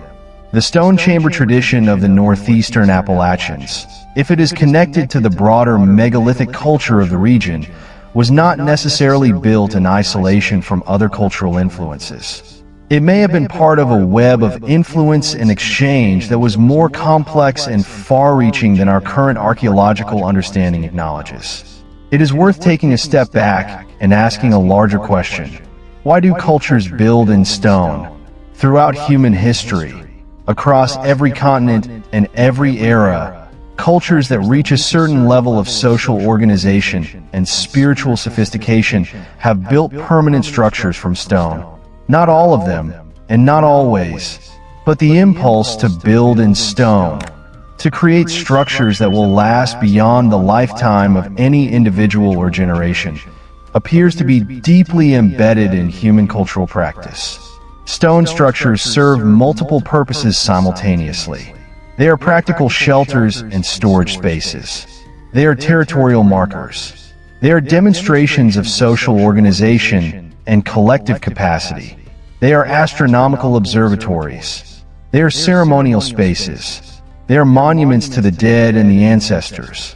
They are expressions of the human desire to leave a permanent mark on the landscape, to say, in the most durable medium available, that we were here. In the Old World, the megalithic tradition has been studied extensively. We know a great deal about when the great stone monuments of Europe and the Middle East were built, and how they were built. The study of European megaliths is a mature field with a rich literature and a history of serious scholarly investigation going back over a century. In North America, the same investigation has not happened, not because there are no structures to investigate, as we have seen there are, but because the official narrative of American prehistory, with its assumption of essentially nomadic, non-literate, non-urban, non-monumental pre-Columbian cultures, has made the investigation of megalithic traditions in North America seem not just difficult but almost incoherent. The question, who built the stone chambers of New England, has not been seriously asked by institutional archaeology, because institutional archaeology's default assumption is that no one did, that the chambers are colonial or natural or simply misidentified. This is, to put it gently, an extraordinary situation. Hundreds of stone structures of unclear age and origin, scattered across a mountain range that has been inhabited for at least 15,000 years, in a country that considers itself scientifically sophisticated, and the official answer to the question of their origin is essentially a shrug. The structures are anomalous. The investigation has not happened. Move along. The Gunjawamp complex in Groton, Connecticut, is one of the most extensively documented megalithic sites in New England. The site was formally studied in the 1980s by the American Institute for Archaeological Research under the direction of David Barron, and a detailed report was published. This makes Gunjawamp unusual in the Appalachian megalithic tradition, where serious formal study is uncommon. The Gunjawamp site contains multiple stone chambers, rows of standing stones, stone walls, and a series of features that Barron's team documented with admirable care. The standing stone rows are of particular interest. Two parallel rows of large stones run for approximately 50 feet, creating a corridor that is aligned to the equinox sunrise. On the mornings of the spring and fall equinoxes, sunlight travels down this corridor and strikes the entrance of one of the site's chambers. The chambers at Gunjawamp include a double chamber, two corbelled spaces connected by a narrow passage that is unique in the New England stone chamber record. The construction technique is sophisticated. The corbelling is precise. The stones are carefully selected and fitted. Radiocarbon dates from Gunjawamp produced a range of results, with the most reliable dates clustering in the period from roughly 500 BCE to 500 CE, the same general period as the Hopewell tradition in the Ohio Valley. This is interesting. It means that the Gunjawamp complex was in use during a period when trade networks connected the Appalachian Highlands to the Ohio Valley, when mica from the Appalachians was moving west and trade goods were moving east, when a level of cultural sophistication and long-distance connectivity existed in the region that makes the construction of astronomical ceremonial spaces entirely plausible. Barron's report was published and then largely ignored by mainstream American archaeology. The site has been managed by a local historical preservation organization since the 1980s. It is open to visitors, and the fundamental questions about who built it and why have not been answered. There is a theory advanced by a small number of researchers who work at the intersection of genetics, linguistics, and archaeology, that the stone chamber tradition of New England and the northern Appalachians represents the legacy of a specific cultural migration that occurred sometime between 2,000 and 4,000 years ago.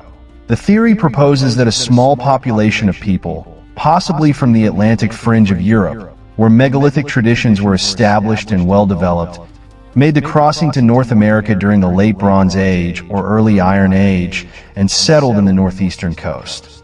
These immigrants would have been culturally integrated into existing indigenous populations over time, their distinctive architectural and ceremonial practices gradually fading but not completely disappearing. The evidence cited for this theory includes the architectural similarities between New England chambers and Irish passage tombs, the possible Ogham inscriptions at Mystery Hill and elsewhere, the astronomical orientation patterns that match Old World traditions, and certain genetic markers found in some northeastern indigenous populations that have tentatively been connected to Atlantic European ancestry.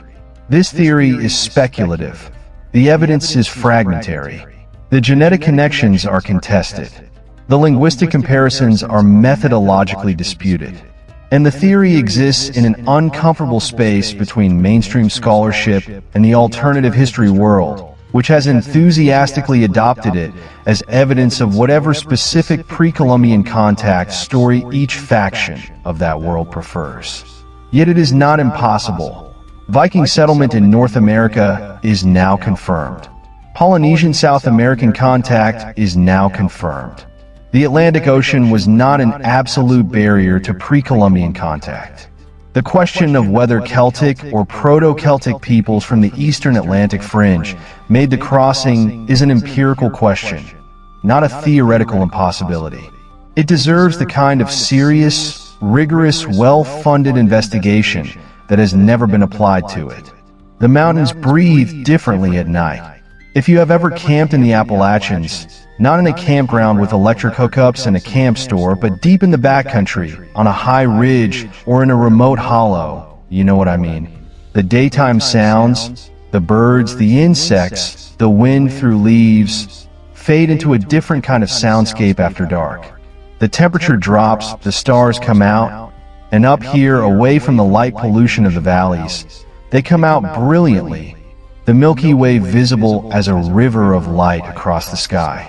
In that darkness and that silence, surrounded by old stone and older forest, it is not difficult to feel the presence of the past, not as a ghostly or supernatural thing, but as a simple fact. These mountains have been inhabited for thousands of years. The people who were here before us were fully human, fully conscious, fully alive in the way that you and I are alive. They stood in these same hollows under these same stars. They built things that lasted, and some of those things are still here, waiting in the darkness and the leaf litter and the slow processes of the forest to be found. The mystery of the Appalachian megalithic tradition is not merely an intellectual puzzle, though it is certainly that.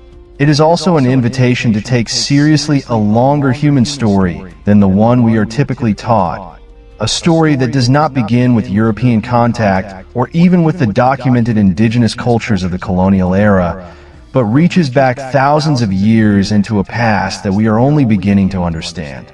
Let us turn our attention to one of the most puzzling categories of Appalachian stone structures, the perch boulders. Throughout the Appalachian Range, there are large boulders, some weighing many tons, balanced on other stones in ways that appear deliberately arranged rather than naturally occurring. These balanced rocks, or Logan stones as they are sometimes called, share certain characteristics. They are positioned on high points, often on ridges or summits. They can be rocked back and forth by a relatively small application of force to a specific point, suggesting that they were deliberately balanced in a position of precarious stability. And they are found in clusters near other stone structures rather than in random distribution across the landscape.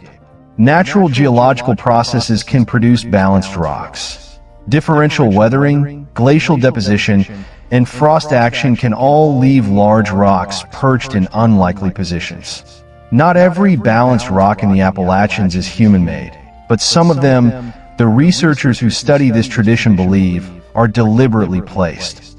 They point to the consistent positioning on high ground, the relationship to other stone features in the landscape, and the specific way in which the balance point is chosen. A naturally balanced rock sits in whatever stable position it ends up in after whatever geological process deposited it. A deliberately balanced rock is positioned at the point of minimum stability so that it can be rocked, so that it responds to human touch in a way that a naturally balanced rock would not. Why would anyone go to the trouble of balancing a large rock on another rock? The most compelling answer again connects to ceremonial and astronomical traditions. In Celtic traditions, certain stones were believed to be oracles, sources of divine communication. Rocks that moved or rocked were particularly associated with truth-telling and judgment. The medieval Irish tradition of the Lia Fáil, the stone of destiny, which was said to cry out when the rightful king stood upon it, reflects a broader cultural tradition in which certain stones responded to human touch in ways that carried sacred significance. A rocking stone, one that moves when a human hand pushes it but remains in place otherwise, would have profound symbolic resonance in a tradition that understands stones as living or spiritually active. It demonstrates a kind of responsiveness, a kind of aliveness in a material that might otherwise seem inert. This is speculative. The connection between Appalachian perch boulders and Celtic sacred stone traditions is not established by direct evidence, but it is a plausible interpretive framework for a feature that otherwise has no satisfying explanation. The research tradition of the Early Sites Research Society, founded in 1969 by James Whittall and others, represents the most sustained and systematic effort to document Appalachian and New England megalithic sites within an organized framework. The Society published the Bulletin of the Early Sites Research Society for several decades, accumulating a body of site reports, dating studies, and interpretive essays that remains the most comprehensive reference in the field. The quality of work published in the Bulletin is uneven. Some reports are careful and methodologically rigorous. Others reflect the enthusiasm of amateurs who brought more passion than analytical discipline to their investigations. The Society operated at the margins of mainstream archaeology, never achieving the institutional recognition that would have given its findings credibility in academic circles. Yet the body of documentation it produced is significant. The Bulletin records visits to hundreds of sites, measurements of hundreds of structures, observations of hundreds of astronomical alignments. Even if not all of these records meet the standards of peer-reviewed archaeology, they constitute a database that serious investigators can use as a starting point. The challenge for anyone who wants to approach the Appalachian megalithic tradition seriously today is separating the legitimate evidence from the overlay of speculation, wishful thinking, and outright fabrication that has accumulated around it over the decades. This is genuinely difficult. The serious and the fraudulent are often entangled in the same publications, the same websites, the same local traditions. Sorting them out requires patience, critical thinking, and a willingness to hold uncertainty without resolving it prematurely in either direction. There is something worth saying about the emotional experience of encountering these sites. Most of the researchers who have devoted significant portions of their lives to investigating the Appalachian megalithic tradition, amateur and professional alike, describe a quality of experience at these sites that goes beyond intellectual curiosity. They describe a sense of weight, of presence, of being in a place that was important to someone, that was built with care and intention, that has retained something of that intention across the centuries or millennia of its existence. This is not evidence of anything supernatural. Humans are profoundly responsive to built environments. We respond to scale, to craftsmanship, to the sense that a place was designed and constructed rather than randomly occurring. We respond to age, to the awareness that we are in the presence of something made by hands that have been dust for a very long time. We respond to the qualities of light and sound and smell that stone environments produce, qualities that are different from open air and different from wooden structures. These responses are real. They are documented in the psychological literature on environmental experience. The experience of being in a stone chamber at dawn, when the winter solstice sunlight enters through the narrow entrance and moves slowly across the floor, is genuinely powerful. Regardless of what one believes about who built the chamber or why, that experience, multiplied across hundreds of sites scattered through thousands of miles of mountain landscape, adds up to something, a cumulative testimony to the human need for sacred space, for marked landscape, for the sense that the territory one inhabits is not merely physical, but also meaningful. The Appalachian megalithic builders, whoever they were expressing something deeply and universally human. And the mountains have held that expression for a very long time. The geography of the Appalachian chain divides the eastern United States into distinct ecological zones.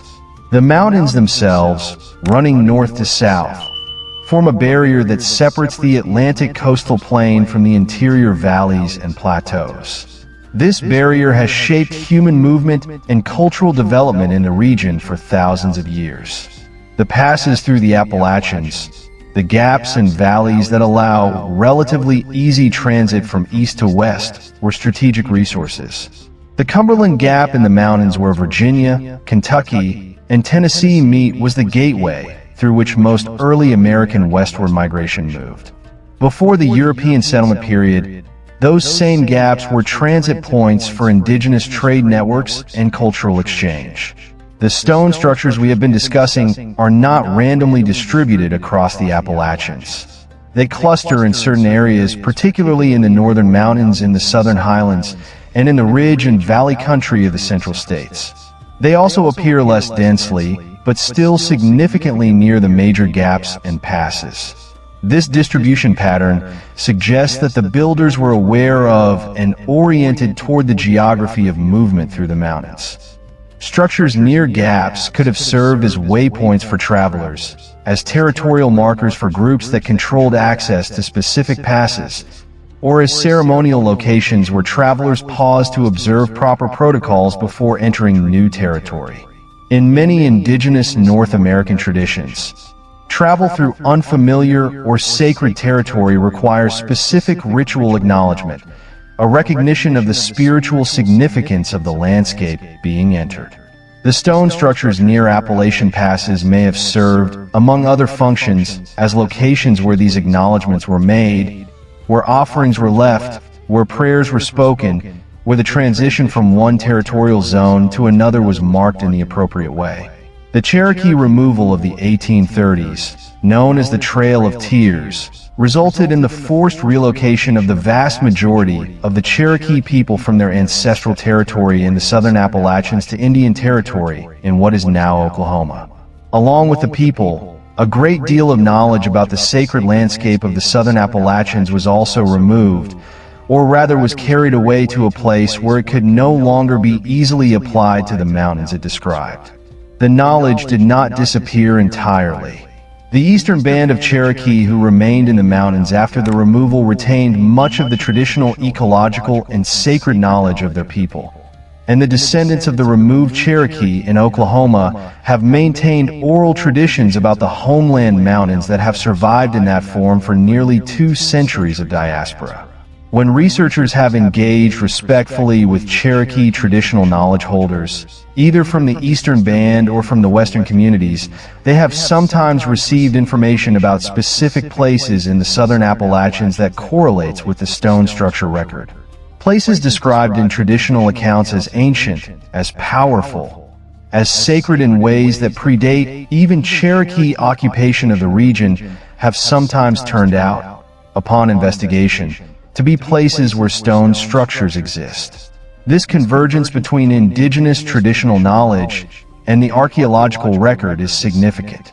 It suggests that the stone structures were not simply forgotten, but were remembered in the form of place names and sacred geography narratives by the cultures that came after the builders.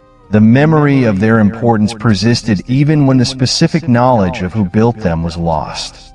Let us consider what it would mean to know the full story. Imagine that we had the evidence. Imagine that rigorous, well-funded, multidisciplinary investigation of the Appalachian stone structures had been ongoing for the past 50 years, producing a body of reliable data on the ages, construction techniques, astronomical orientations, and cultural contexts of these structures. Imagine that we knew with reasonable confidence who built them, when, and why.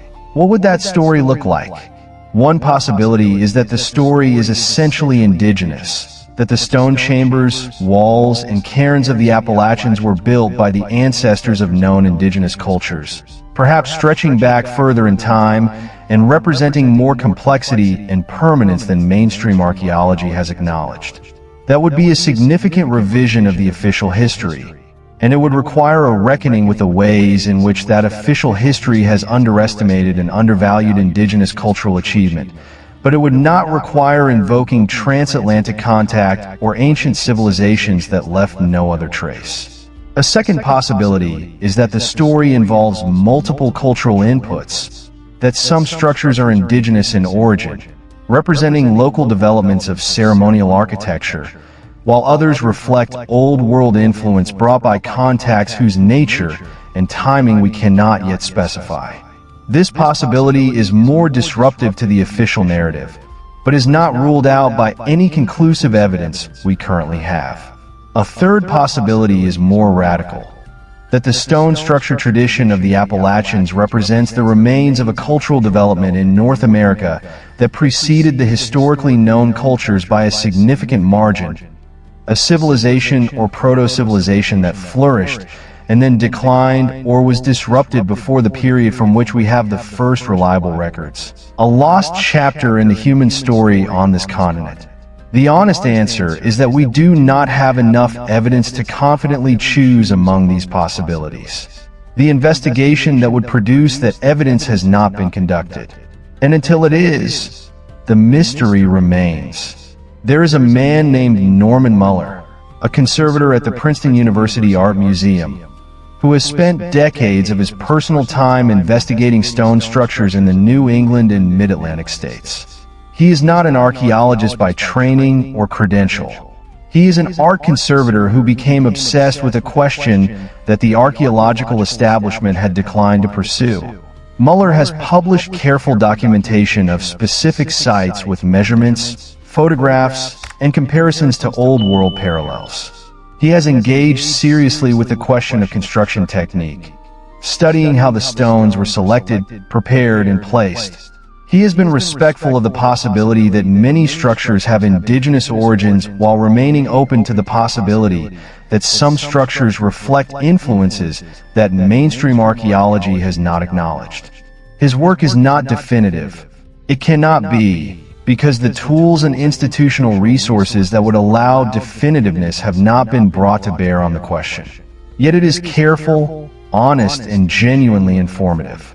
It represents the kind of intellectual engagement with a difficult and politically charged question that the question deserves. Muller's experience is representative of the small community of researchers who have devoted significant personal resources, time and money and professional reputation to investigating the Appalachian megalithic tradition. They are motivated by genuine curiosity and a conviction that the evidence warrants serious attention. They operate without institutional support, without funding, without the validation of peer review, and they have produced a body of work that is imperfect but real. If this tradition of research is eventually vindicated by more rigorous investigation, the story of how it was conducted, the passion, the frustration, the years of wandering through forest with GPS units and notebooks and cameras will be worth telling on its own terms. The night is deep now. The mountains are quiet in the way that only old mountains get quiet, a silence that is not the absence of sound, but the presence of great stillness. The wind has died. The creak that you could hear from the camp has faded to a murmur. The fire has burned low. Somewhere out there in the darkness, the stones are waiting. The chamber with its precisely fitted roofing slabs. The walls that run along the ridge crest into the trees. The standing stones whose shadows move as the moon crosses the sky. They have been waiting for a very long time. They will wait longer, but they are there. However, the mystery of their origin is eventually resolved. Whatever combination of indigenous achievement, long-distance contact, lost knowledge, and institutional neglect explains why they exist and why we do not understand them. The stones themselves are undeniable. They were placed by human hands, shaped or selected by human intelligence, positioned with human intention in a landscape that those humans understood as sacred and significant. That is a fact. Whatever else is uncertain, that is a fact. Let us talk about copper. The Great Lakes copper tradition is one of the oldest and most extensive metalworking traditions in the world. Native copper, copper that occurs naturally in nearly pure metallic form rather than as or requiring smelting, is found in enormous deposits along the south shore of Lake Superior, particularly on the Keweenaw Peninsula of Michigan. The copper found in these deposits is exceptional in its purity and workability. Indigenous peoples of the Great Lakes region were working this copper into tools and ornaments at least 5,000 years ago, and possibly as early as 7,000 to 10,000 years ago. The Old Copper Complex, as archaeologists call this tradition, produced copper tools, including spear points, knives, axes, and fish hooks that were traded across enormous distances. Copper objects from Lake Superior have been found at archaeological sites along the Atlantic coast, in the Mississippi Valley, in the Ohio Valley, and throughout the broader Appalachian trade zone. The scale of copper extraction from the Lake Superior deposits is staggering. Estimates based on the volume of prehistoric mine pits in the Keweenaw region suggest that ancient miners extracted somewhere between 500 million and 1.5 billion pounds of copper from the deposits over the course of the mining tradition. This is an extraordinary amount of metal. The copper objects found at known archaeological sites throughout North America account for only a tiny fraction of that extracted copper. Where did the rest go? This is the question that has haunted researchers of the North American copper tradition for over a century. Some of the copper may have corroded and been lost. But the sheer discrepancy between the estimated amount extracted and the amount accounted for in the archaeological record has led some researchers to propose that significant quantities of Lake Superior copper were exported, possibly across the Atlantic, during the period when the copper trade was most active. This proposal is not widely accepted. It relies on establishing a trade connection between North America and Old World markets for which there is currently no direct archaeological evidence, specifically no Lake Superior copper identified in Old World sites from the Bronze Age. Yet it is not an impossible idea. The Bronze Age of Europe required enormous quantities of copper to produce the metal that defined the age. The known Old World sources of copper, particularly in Cyprus and the Iberian Peninsula, have been questioned by some researchers as insufficient to account for the scale of Bronze Age metal production. If transatlantic trade in copper occurred, it would potentially explain two mysteries at once. What does this have to do with the Appalachian megalithic tradition? The connection is through the trade networks. The same corridors that moved Lake Superior copper east through the Great Lakes and along the rivers that drain into the Ohio and eventually to the Appalachian Highlands would have moved other things as well. People, ideas, architectural knowledge, astronomical traditions. The stone chamber builders of New England, if they were using long-distance trade routes that connected the Appalachians to the Great Lakes and through those lakes to points beyond, were embedded in a network of cultural exchange that was more extensive than our current understanding reflects. The number of undocumented sites in the Appalachians is, by definition, unknown, but the density of documented sites in surveyed areas suggests that the total number of stone structures in the mountains, if a comprehensive survey were ever conducted, would be in the thousands. Think about that for a moment. Thousands of stone structures built by human hands, scattered across a mountain range that runs 2,000 miles through the eastern United States. The vast majority of them unknown to official archaeology, unstudied, undated, their builders unidentified. This is not a small mystery. This is one of the largest unresolved questions in American prehistoric archaeology, and it has been allowed to remain unresolved, not because the tools to investigate it are unavailable, not because the intellectual frameworks for making sense of it do not exist, but because the institutional will to take the question seriously has never been mustered. The question of why that institutional will has been absent is worth sitting with. It connects to the larger issues of colonial history and the politics of knowledge that we touched on earlier. That IT connects to the way that academic disciplines define their boundaries and defend their consensuses. It connects to the chronic underfunding of American archaeology compared to the scale of what needs to be investigated. And it connects to a cultural habit of thinking about North America as a place where significant things only started happening recently, a habit so deeply ingrained that even asking about pre-Columbian complexity feels transgressive. The stones in the mountains do not care about any of this. They were there before the academic disciplines were founded. They will be there after current controversies are forgotten. They hold their mystery with extraordinary patience. The Mississippian culture's influence on the Appalachian highlands in the centuries before European contact is documented most clearly in the ceramic and material culture record.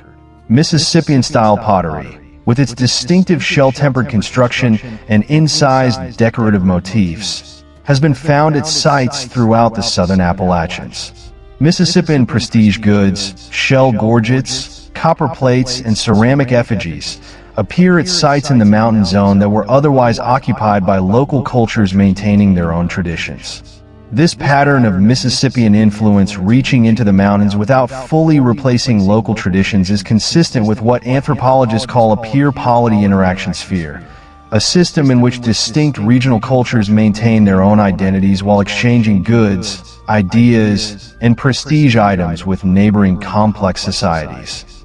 The mountain communities were not provinces of Cahokia. They were independent entities that participated in the broader Mississippian exchange system on their own terms. What this suggests is that the people living in the Appalachian highlands in the centuries before European contact were not culturally isolated. They were participants in a larger cultural world that included the major urban centers of the Mississippi Valley and the complex chiefdoms of the coastal plain. They had access to ideas and innovations that circulated through that broader world. If the stone structure tradition of the Appalachians was still active during this period, which the available dates suggest it was in some areas, then it was not a relic of a forgotten past, but a living tradition practiced by people who were also participating in the broader cultural world of pre-Columbian Eastern North America. That picture is significantly more complex and interesting than the image of isolated mountain peoples that has sometimes been invoked to explain away the stone structures. Let me tell you about a specific experience that a researcher named James Rankin had on a hillside in Vermont in the autumn of 1983. Rankin was not a credentialed archaeologist. He was a school teacher who had become interested in stone structures after reading Barry Fell's books and deciding to look for himself. He had been walking the hills of central Vermont for several years, documenting what he found with a notebook and a camera. On an October morning in the last warmth before winter, he climbed a particular hill that he had been told by a local farmer contained some old stone walls. He found the walls as expected, and he found something he had not expected. At the crest of the hill, where the forest opened onto a small rocky summit, there was a chamber, low built into the hillside, its entrance facing east. It was smaller than the Upton Chamber, smaller than the Gunjawamp chambers, but built with the same general technique. The roofing stones were massive. The interior was finished and dry. The floor had been leveled. He entered the chamber and sat for a while in the dark, and then he noticed the light.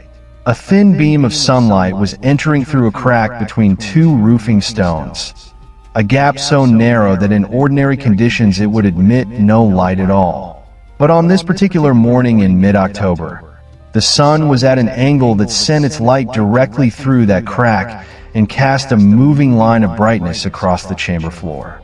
Rankin sat and watched as the light moved, and he realized eventually that it was pointing at a specific stone embedded in the back wall of the chamber. A stone that was slightly different in color from the surrounding stones. A stone that, when he looked at it more carefully, bore marks, not dramatic petroglyphs, not clearly letters or images, but deliberate marks nonetheless, gouged into the stone surface with a controlled hand. He photographed the marks. He published his account and the photographs in the Bulletin of the Early Sites Research Society. He submitted the photographs to researchers who study ancient scripts. The interpretations he received varied. Some saw agam, some saw meaningless scratches, some saw a calendar notation. No consensus emerged. Rankin returned to that hill every October for the next dozen years, checking whether the light phenomenon repeated on the same date. It did, consistently in the third week of October. The beam of light appeared and tracked across the chamber floor to the marked stone. The third week of October corresponds approximately to the cross-quarter day between the fall equinox and the winter solstice, a date that falls on or near October 31st in the modern calendar. A date that the Celtic tradition knows as Samhain, the festival that has survived in the popular imagination as Halloween. Whether the chamber was built to mark Samhain in a Celtic ceremonial calendar, or to mark an equivalent date in some other calendar system, or whether the coincidence is less meaningful than it appears, is a question that cannot be answered with certainty. But the phenomenon is real. The light enters on that date. The mark is there. And someone at some point in the past built this chamber in this exact position, oriented this entrance in this exact direction, and placed this particular stone in this particular spot in the back wall. That was not accidental. The rivers of the Appalachian region drain in two directions. The rivers that rise on the eastern slopes flow to the Atlantic. The rivers that rise on the western slopes flow to the Ohio, then the Mississippi, and ultimately to the Gulf of Mexico. This hydrological divide, which follows the main Appalachian Ridge, is one of the most significant geographical features of eastern North America. The rivers that drain east, the James, the Potomac, the Susquehanna, the Connecticut, the Penobscot, and dozens of others, were the highways of contact between the Appalachian Highlands and the Atlantic coast. They provided canoe routes into and through the mountains. They connected the inland stone structure zone with the coastal world. The coastal world had its own connections. The Atlantic coast of North America, from the Gulf of Mexico to Labrador, was inhabited by coastal peoples who were skilled mariners, who knew the currents, winds, and tidal patterns of the ocean, who maintained contact with other coastal communities over long distances. And the Atlantic coast is the closest point of North America to Europe. The shortest crossing from the Azores to Newfoundland is roughly 2,000 miles. A formidable distance, but not an impossible one for Bronze Age maritime cultures that were already conducting open ocean voyages throughout the Mediterranean and possibly around the coast of Africa.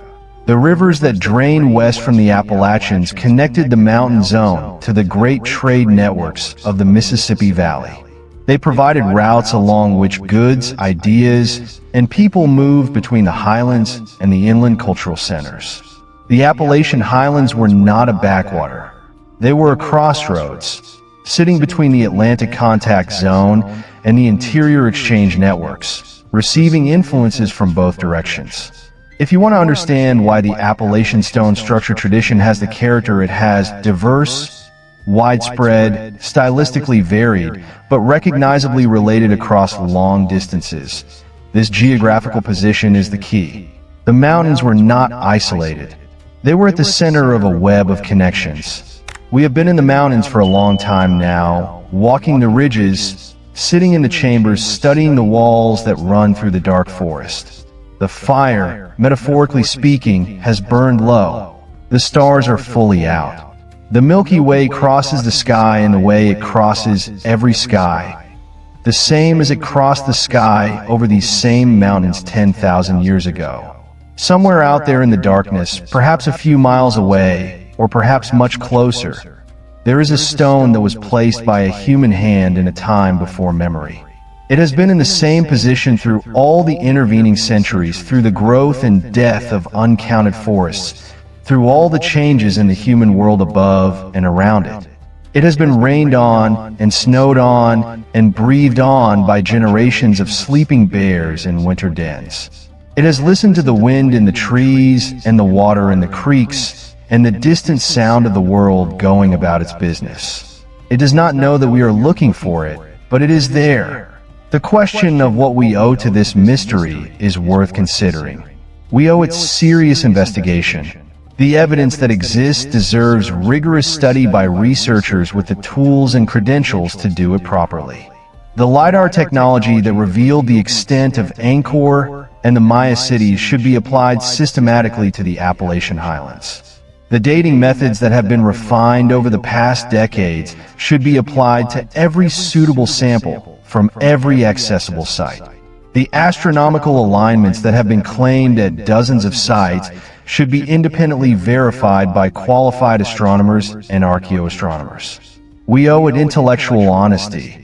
That means being willing to follow the evidence wherever it leads, even if it leads to conclusions that challenge the official narrative.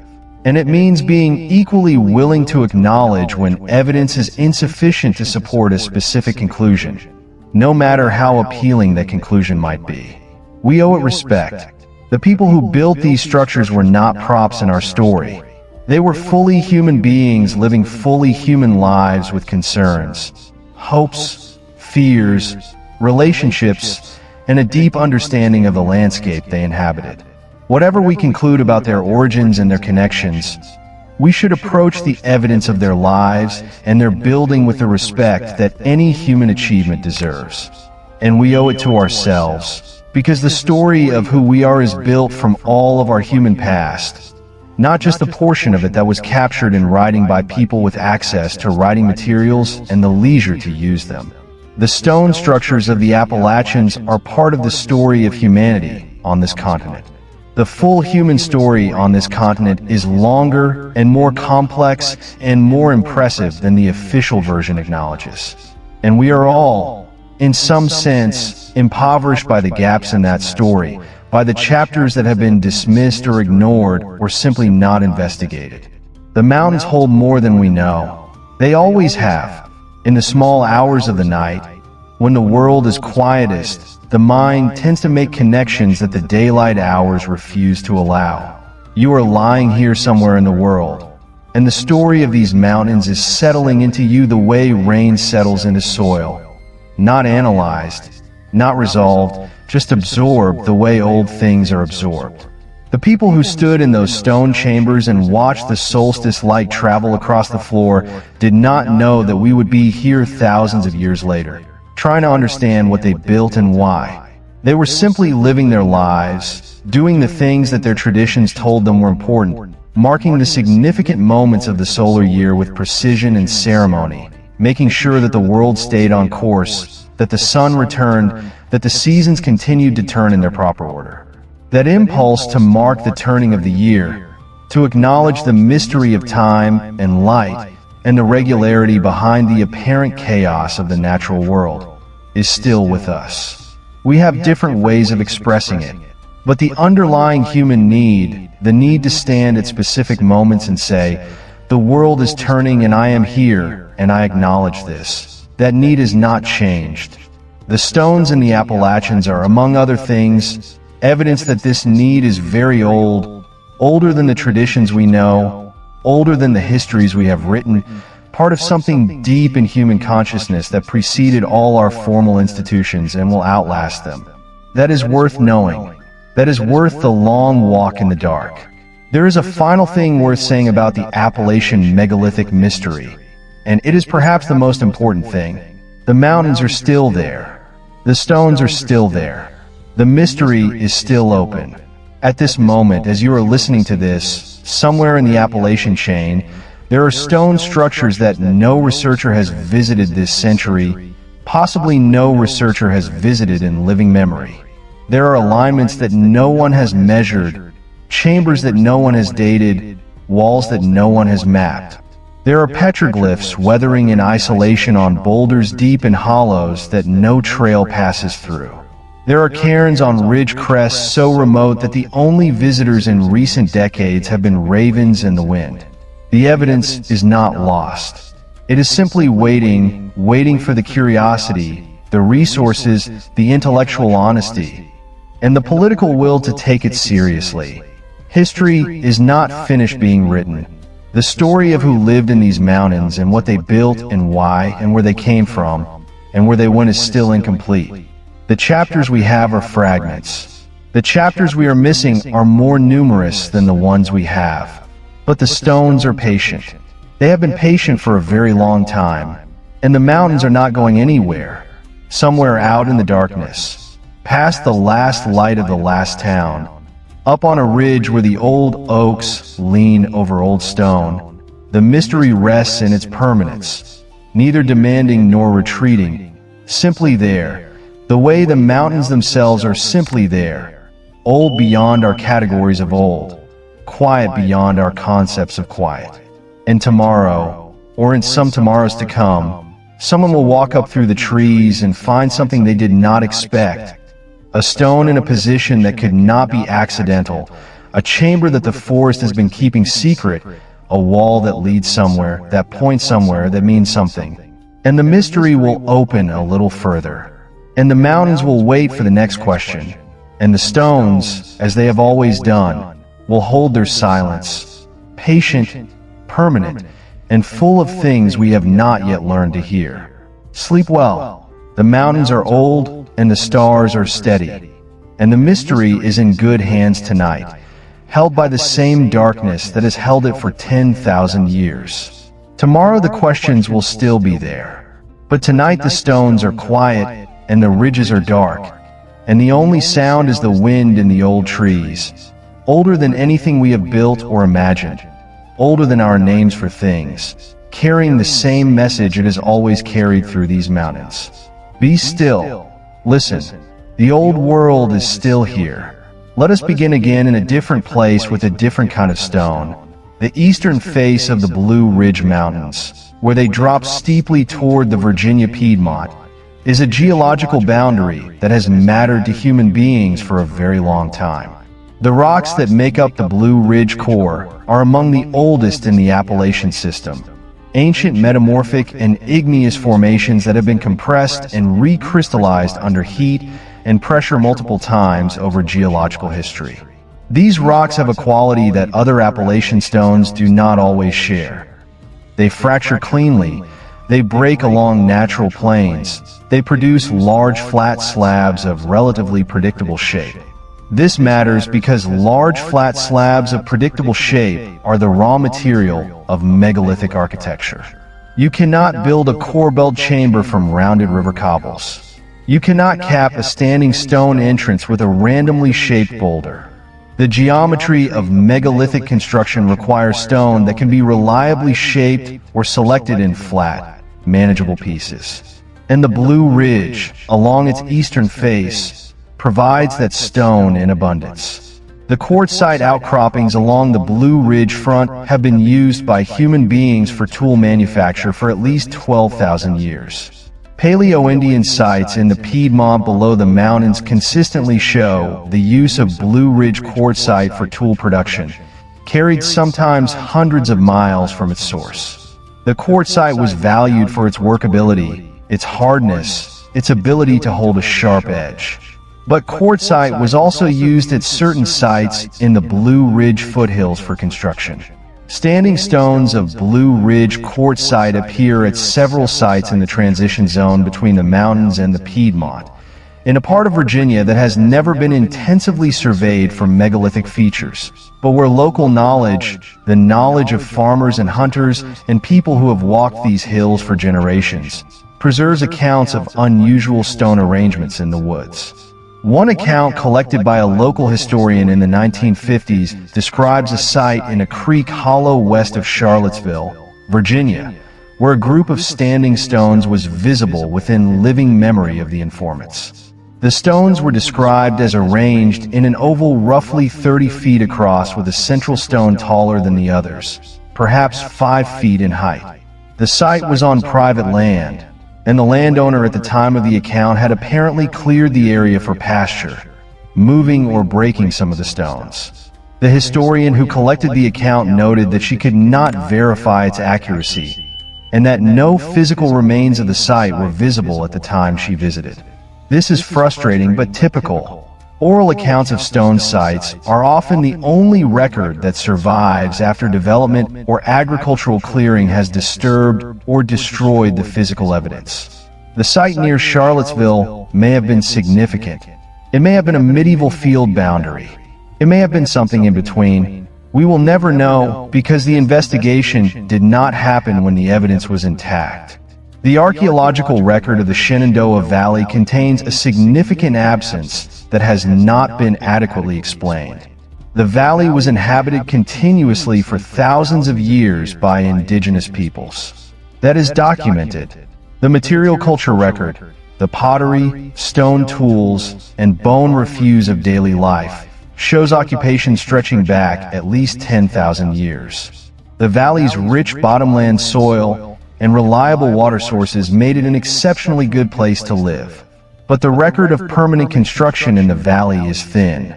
For a place that was inhabited so long and so continuously, there is surprisingly little in the way of lasting built evidence. The earthwork tradition that produced the great mounds of the Ohio Valley did not apparently extend into the Shenandoah in any significant way.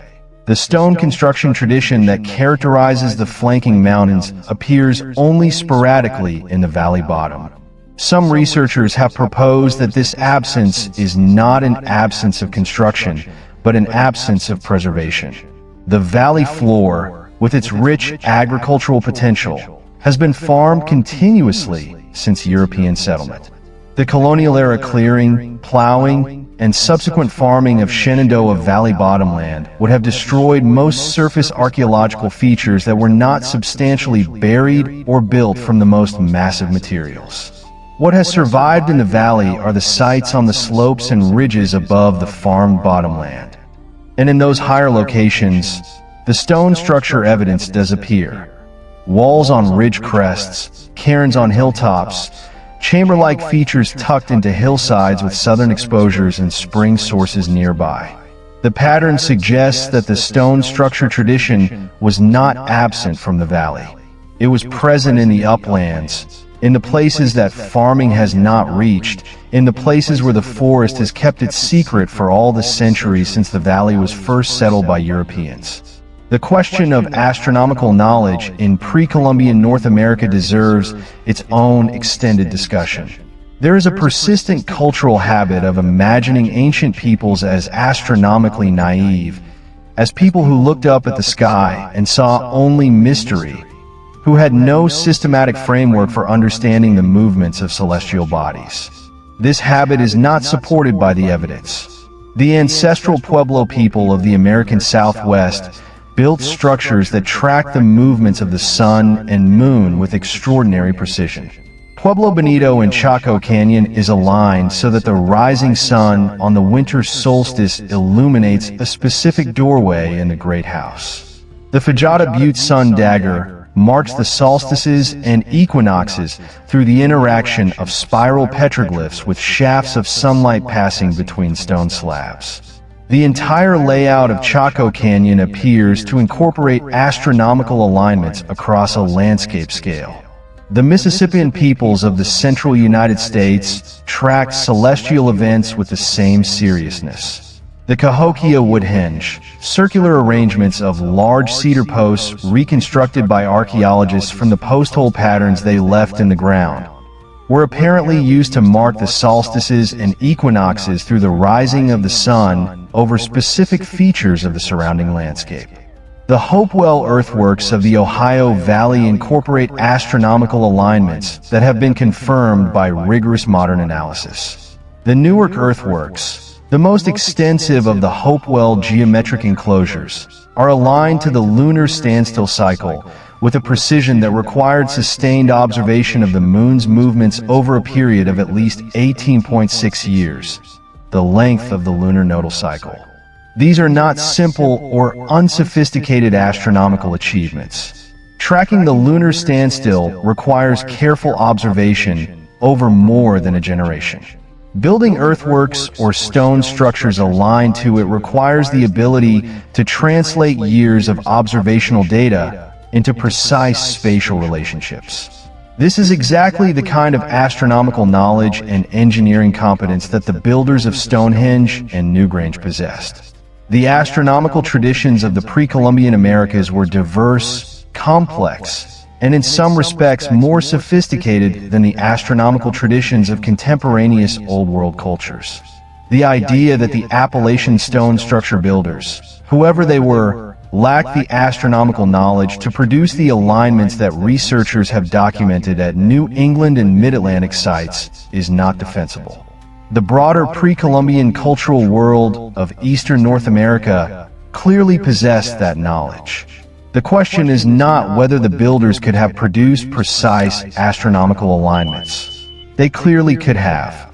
The question is whether the specific tradition of stone chamber and standing stone construction in the Appalachians represents an indigenous expression of that knowledge, a transoceanic import of similar traditions from the Old World, or some combination of the two. The role of women in ancient ceremonial traditions is a subject that archaeology has historically underemphasized.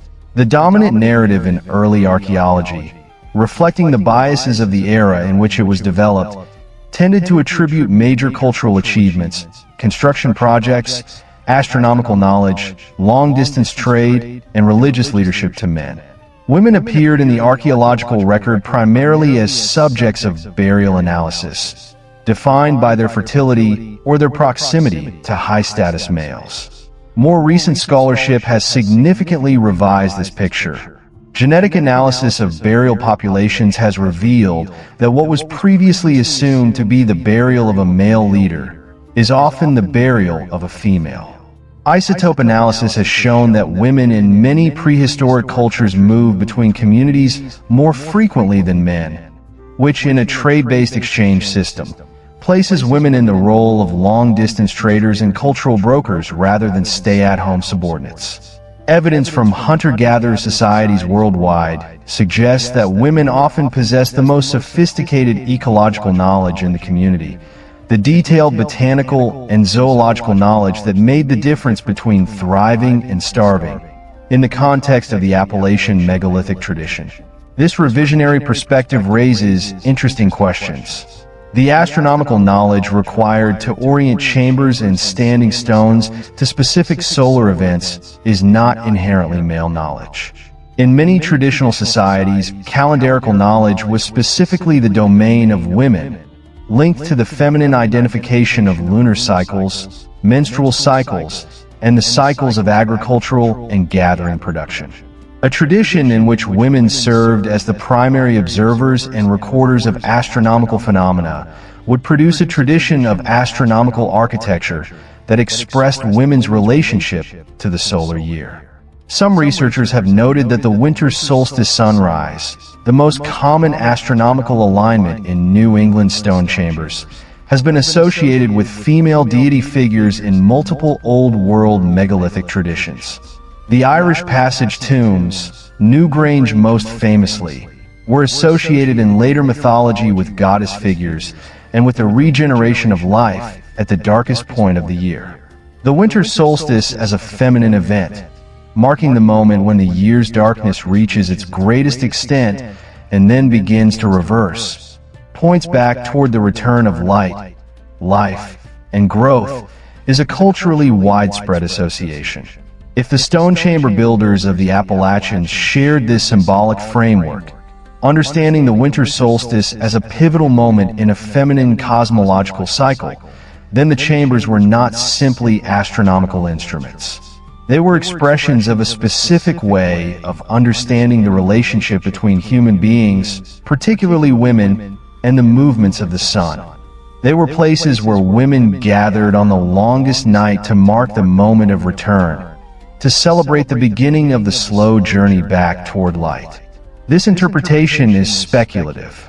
The evidence does not allow us to specify the gender dynamics of the people who built and used the Appalachian chambers. Yet it is worth noting that the systematic exclusion of women from the story of these structures, while reflecting the biases of the researchers who have studied them, is not required by the evidence. The builders of these monuments may have included or been primarily women. The persistence of indigenous sacred sites in the modern landscape deserves consideration as evidence in its own right. Many of the sites that researchers have identified as significant in the Appalachian megalithic tradition are places that have been recognized as significant by indigenous communities for as long as those communities have maintained oral traditions about the landscape. This is not always publicly known. Indigenous sacred geography is not typically shared with the general public, for the very good reasons we have already discussed. But researchers who have engaged respectfully with indigenous knowledge holders have sometimes learned that specific sites that appear in the alternative archaeology literature as mysterious or unexplained have been known to indigenous people for generations as places of power or spiritual significance. This convergence between indigenous sacred geography and the locations of stone structures is not absolute. Not every indigenous sacred site contains stone structures, and not every stone structure is in a location that indigenous oral tradition identifies as significant. But the overlap is substantial enough to be informative. It suggests, first, that indigenous peoples maintained awareness of the stone structures over long periods of time. Even after the specific traditions of the builders had been lost or transformed, the structures were incorporated into the sacred geography of cultures that came after the builders, recognized as significant even when the specific significance was no longer understood in its original terms. It suggests, second, that the locations chosen by the builders were not arbitrary. They were positions in the landscape that have been recognized as significant by multiple generations of human beings using multiple cultural frameworks. This may reflect something about the phenomenological qualities of those locations, the way they interact with light and sound and topography that makes them feel significant to human beings across cultural differences. Or it may reflect a transmission of knowledge so ancient and so deep that it cannot be clearly attributed to any specific historical tradition. Either possibility is interesting. Both possibilities deserve investigation. The construction of a megalithic stone chamber is not a simple undertaking. Let us try to understand what it actually required. Consider a typical New England stone chamber. The chamber has walls built from stones averaging perhaps 200 pounds each, with some stones significantly heavier. The roofing slabs, which must span the full width of the chamber interior and support their own weight without cracking, average perhaps 2 to 3 tons each. And a typical chamber has 3 or 4 roofing slabs. The total weight of stone in a modest chamber might be in the range of 20 to 40 tons. This stone had to be quarried or selected at a source. The selection of stone for chamber construction is not random. The total builders needed stone that was the right size, the right shape, and the right geological character to perform its structural function without cracking or spalling under the loads it would carry. Finding suitable stone in sufficient quantity for a complete chamber might require searching a significant area of terrain. The source quarry for the Upton Chamber stones, for example, appears to have been an outcrop roughly half a mile from the chamber site. Moving 40 tons of stone half a mile across terrain that includes both forested hillside and a stream crossing would require at minimum a work party of 20 to 30 people equipped with wooden rollers, levers, ropes, and the organizational knowledge to coordinate their efforts. With primitive tools and difficult terrain, moving even a single 3-ton roofing slab might be a full day's work for a substantial work party. The total labor investment in a single chamber from quarrying to final placement was probably measured in weeks or months of collective effort. Then there is the astronomical orientation. Before construction could begin, The builders had to know the precise direction of the specific celestial event they were aligning to. For a winter solstice chamber, they needed to know exactly where the sun would rise on the shortest day of the year. This could only be determined through prior observation at the same site over at least one full year, marking the sunrise positions at various times and identifying the extreme position at the solstice. This implies that chamber construction was preceded by a period of site preparation and observation. The builders visited the intended construction site, established observation markers, watched the sun through a full calendar year, identified the solstice sunrise direction, and then began the work of building in alignment with that direction. This sequence requires both astronomical knowledge and patience. The total investment in a single stone chamber, from initial site selection to final completion, might span 2 to 3 years of periodic collective activity. For a small community of perhaps 50 to 100 people, this represents a significant commitment of resources and social attention. Why make that commitment? What was worth that investment?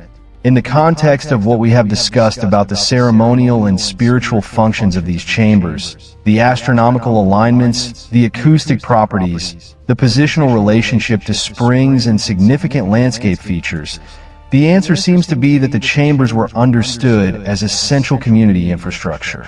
Not in the practical sense of a granary or a dwelling, but in the spiritual and social sense of a place where the community enacted its relationship with the cosmos. A place where the fundamental cycles of time were marked and acknowledged. A place where the dead were honored and the living were initiated into the traditions of the culture. In many ancient societies, the investment in ceremonial architecture exceeded the investment in practical architecture by significant margins. The great cathedrals of medieval Europe consumed resources that could have built many thousands of houses. The Hopewell earthworks of Ohio were built with labor that could have cleared and farmed hundreds of additional acres. The Appalachian stone chambers represent the same kind of investment in the sacred and the enduring at a smaller scale, but with the same underlying logic. The New England landscape in winter has a quality that is hard to describe to someone who has not experienced it. The snow-covered hillsides, the bare black branches against a white sky, the cold that is not merely physical but seems to carry a spiritual quality, a stillness, a suspension of ordinary activity that allows other things to become visible. In this landscape, the stone chambers have a particular presence. They do not look like something that belongs to the modern world. They look like something left over from a different order of things. Their stones are dark against the snow. Their interiors are sheltered from wind and cold in a way that draws attention to the contrast between the harsh exterior and the protected space within. Indigenous peoples of New England described these chambers in the accounts recorded by early European settlers as places that were old before their own oldest memories, places that had been there when the people came to the land, places that belonged to the time before. That description, the time before, is doing a lot of work. It marks a threshold in cultural memory beyond which specific knowledge gives way to a more general awareness of great antiquity. The chambers were old. They were important. They were places of power. But the specific tradition that created them, the specific purposes they served, the specific community that built and maintained them, that knowledge was gone or had been transformed beyond recognition into a different cultural framework. This transformation of specific knowledge into a more general sense of antiquity and significance is a common pattern in the relationship between human communities and the ancient structures in their landscapes. The medieval Europeans who lived near Stonehenge did not know who built it or why, but they knew it was significant. They attached stories to it, stories about giants and Merlin and ancient kings, stories that were not literally accurate, but that preserved the awareness that something important had happened in that place. The indigenous traditions of the Appalachians have done something similar with the stone structures. The specific knowledge is gone or has been preserved in restricted ceremonial contexts that are not shared with outsiders. But the general awareness of significance, the sense that these are places where the world is different, where something essential happened, that awareness has persisted. It has been encoded in place names, in sacred geography narratives, and in the collective memory of communities that have lived in and around these mountains for generations. That encoded awareness is itself evidence, imprecise evidence, but real evidence. It tells us that the stone structures mattered, that they mattered to people other than their builders, that they have been integrated into the human relationship with this landscape across the long span of time between their construction and the present. The southern end of the Appalachian Range, in the mountains of Alabama, northern Georgia, and the Carolinas, holds its own chapter in this long story. The Talladega Mountains of Alabama, part of the southern Appalachian chain, contain stone structures that have received almost no attention from researchers or the public. This is partly because the structures in Alabama sit in a region that is further from the centers of alternative archaeology investigation in New England, and that lacks the tradition of amateur survey that has documented many New England sites. But the structures are there. Local hunters and farmers in the Talladega region have known about them for generations. Stone walls following ridge crests for significant distances, piles of large stones on hilltops that are too regular and too deliberately placed to be natural. A chamber-like structure in a hollow near a spring known locally as the Indian Cave. Though it is not a natural cave, but a built structure that has been a landmark in the local landscape for as long as anyone can remember. The geological context of the southern Appalachians is important. The southern mountains are older and more deeply eroded than the northern mountains. The rock types are different, dominated by metamorphic formations including schist, gneiss, and quartzite rather than the granite that characterizes much of the New England stone structure zone. The workability of southern Appalachian stone is in some ways more challenging than the workability of New England granite, which tends to fracture along more predictable planes. This means that construction in the southern Appalachians required adaptation of building techniques to different materials. The builders of stone structures in Alabama and northern Georgia were working with stone that behaved differently from what their counterparts in Vermont and New Hampshire encountered. The fact that stone structures appear in both regions, built from very different materials but sharing certain common architectural principles, suggests either a very widespread tradition that adapted to local materials or multiple independent developments that converged on similar forms. The similar functional requirements of the structures, providing sheltered acoustic spaces with specific astronomical orientations, would tend to produce convergent solutions even in the absence of cultural connection. But the specific architectural choices, the way entrances are formed, the method of corbelling where it appears, the selection of roofing stone dimensions, are suggestive enough of a common tradition that independent development is not the most parsimonious explanation. The way stories travel is instructive. Before writing, before the printing press, before radio, television, and the internet, stories moved on feet and on boats. They traveled with traders, with pilgrims, and with refugees. They changed as they moved, adapted to new contexts, absorbed local color, lost details that were irrelevant to new audiences, and gained details that made them comprehensible in new settings. But the core of a story, the essential pattern that makes it worth telling, has a remarkable persistence. The story of a great flood that destroyed a previous world and required the survival of a small group of humans and animals to begin again appears in Mesopotamian texts, in the Hebrew Bible, in Greek mythology, in indigenous traditions across both Americas, in flood traditions from Southeast Asia and the Pacific Islands. The specific details vary enormously. The core pattern is remarkably stable. The story of a culture hero or trickster figure who obtains fire or light or knowledge for humanity appears across an equally extraordinary range of cultures. The story of an underworld or afterlife realm that the living can access under specific conditions. The story of divine or supernatural beings who mated with humans and produced offspring who are neither fully divine nor fully human. These pattern stories appear everywhere that humans have told stories, across all the oceans and all the millennia of recorded human culture. What does this have to do with the Appalachian stone structures? The traditions associated with megalithic monuments in the Old World often share specific narrative elements. The idea that the monuments were built by giants or supernatural beings. The idea that the monument has healing properties. The idea that specific behaviors at the monument, offerings, prayers, seasonal rites, can influence fertility or the agricultural year. The idea that the monument is a portal to an underworld or a realm of the ancestors. The idea that the monument is connected to specific stars or constellations. Versions of all of these narrative elements appear in indigenous American traditions associated with ancient stone structures, including structures in the Appalachians. Giants who built in stone appear in Cherokee and other southern Appalachian traditions. Healing associations are attached to specific stone sites in multiple Eastern North American traditions. Fertility and agricultural connections are documented for ceremonial stone sites among cultures from the northeastern Algonquian peoples to the Iroquois. Ancestral connections are central to virtually every indigenous understanding of stone structures in the region.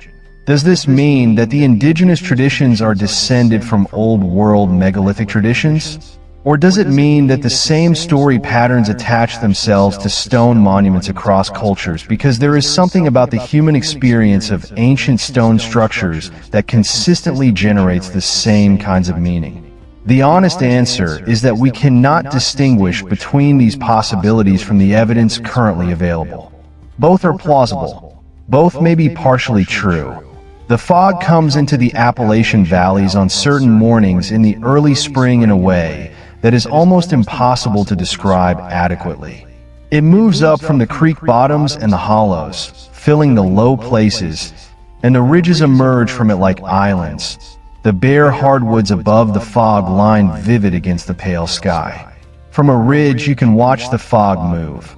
It is alive in the way that only large-scale natural phenomena are alive, carrying its own slow momentum, curling around hillsides, pooling in the curves of the valley. Watching this, it is not difficult to understand why the ancient peoples of these mountains understood the landscape as animated, not metaphorically, but actually literally animated, full of movement and life and intention. The fog is not doing what fog does in a physics class. It is doing what fog does in a living world. And the living world has purposes that human beings do not always comprehend. The people who built stone chambers in the hollows and on the hillsides of the Appalachians were people who watched this fog from these same ridges for generations, who knew the specific patterns of mist in their specific valleys, the way it pulled in certain spots on certain mornings, the way it cleared from one hillside before another, the way a spring morning fog predicted a warm afternoon or a cold one. This knowledge was not decorative. It was survival knowledge informing decisions about when to plant and when to harvest and when to move camp and when to stay. The chambers, walls, and standing stones these people built were embedded in this knowing, this accumulated understanding of a specific landscape and its specific moods and seasons. The astronomical alignments were not abstract geometry. They were expressions of a relationship with the sun. A relationship measured over years and generations, intimate in the way that only a long acquaintance can be intimate. We inherit the landscape, but not the knowledge. We can walk the same ridges and look at the same horizons, but the accumulation of observation and meaning that made those ridges and horizons legible to the builders of these structures is not available to us. We are reading a text in a language we have only partially reconstructed. The number of undocumented sites in the Appalachians is, by definition, unknown, but the density of documented sites in surveyed areas suggests that the total number of stone structures in the mountains, if a comprehensive survey were ever conducted, would be in the thousands. Think about that for a moment. Thousands of stone structures built by human hands, scattered across a mountain range that runs 2,000 miles through the eastern United States. the vast majority of them unknown to official archaeology, unstudied, undated, their builders unidentified. This is not a small mystery.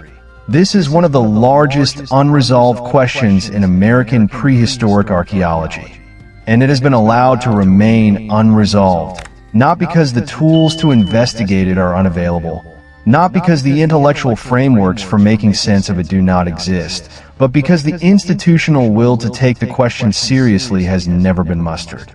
The question of why that institutional will has been absent is worth sitting with.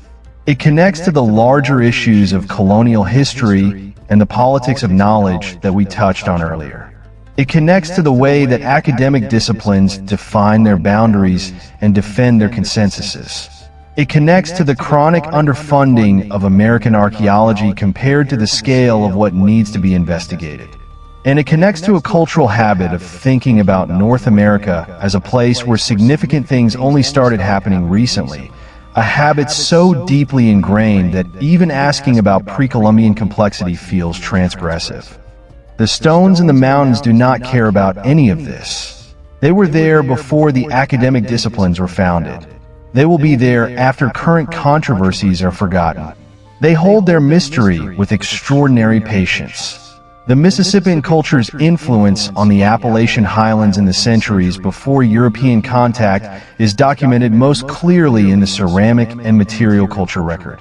Mississippian-style pottery, with its distinctive shell-tempered construction and incised decorative motifs, has been found at sites throughout the southern Appalachians.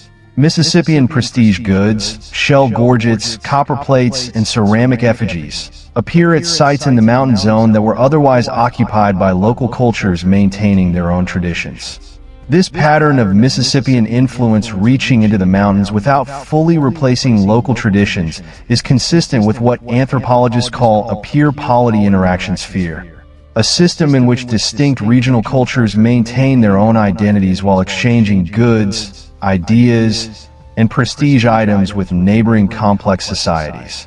The mountain communities were not provinces of Cahokia. They were independent entities that participated in the broader Mississippian exchange system on their own terms. What this suggests is that the people living in the Appalachian highlands in the centuries before European contact were not culturally isolated. They were participants in a larger cultural world that included the major urban centers of the Mississippi Valley and the complex chiefdoms of the coastal plain. They had access to ideas and innovations that circulated through that broader world. If the stone structure tradition of the Appalachians was still active during this period, which the available dates suggest it was in some areas, then it was not a relic of a forgotten past, but a living tradition practiced by people who were also participating in the broader cultural world of pre-Columbian Eastern North America.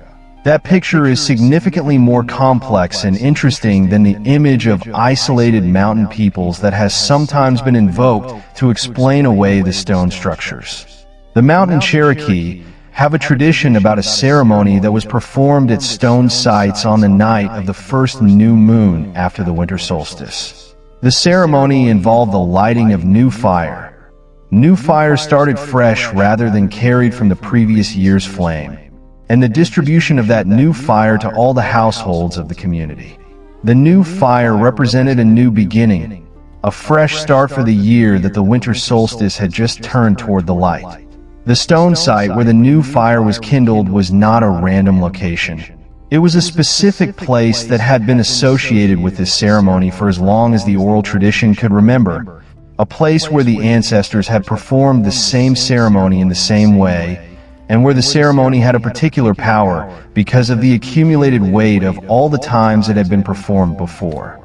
This tradition, reported by James Mooney in his monumental 19th century study of Cherokee culture and oral tradition, is one of the clearest documented connections between Cherokee's ceremonial practice and specific stone sites. The new fire ceremony was one of the most important ceremonial events in the Cherokee calendar, a point of cosmic renewal at which the accumulated bad luck and pollution of the previous year were burned away and the community began again with clean fire and clean relationships. The association of this ceremony with stone sites, with places where the ancestors had gathered for the same purpose, is precisely the kind of connection between built stone environments and ceremonial practice that we would expect from the broader megalithic tradition we have been discussing.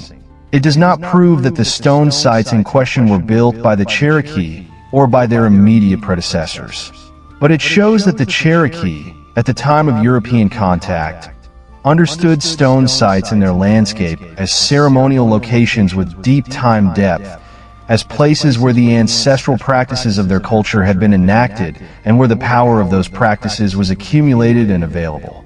That understanding is itself an inheritance from whoever came before. There is a specific kind of loneliness that comes with investigating an unsolved mystery. The researchers who have spent years walking the Appalachian forests and documenting stone structures know this loneliness well. The work is done largely in isolation, without institutional support, without the collegial network of shared projects, peer review, and conference presentations that sustain researchers in mainstream fields. You find something in the woods, you measure it and photograph it and record its position.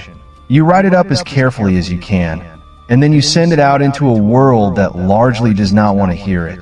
Some researchers respond to this situation by becoming more extreme in their claims, reaching for the most dramatic explanation, because dramatic explanations attract attention even when careful ones do not. This is understandable but unfortunate. The dramatic explanations often outrun the evidence and invite the kind of dismissal that the legitimate evidence does not deserve. Others respond by becoming more cautious, more careful, more modest in their claims. They document what they find and leave the interpretation as open as the evidence requires. They acknowledge uncertainty. They resist the temptation to connect every dot. And they publish what they find in the small journals, newsletters, and websites that constitute the alternative archaeology community's infrastructure of communication. These careful, honest researchers are doing something valuable. They are creating a record, imperfect, incomplete, methodologically uneven, but real, a record of what exists in the mountains, documented as faithfully as they are able to document it. When the institutional resources and intellectual will to investigate these questions properly eventually emerge, and the history of science suggests that they will, that record will be where any serious investigation begins. The mystery is patient. The mountains are patient. The evidence, imperfectly preserved and imperfectly recorded as it is patient.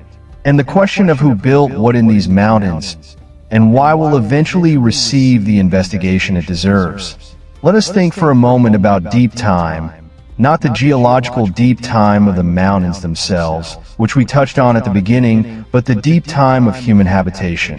15,000 years is a long time in human terms. It spans roughly 600 generations of people. A generation is long enough for the world to change significantly.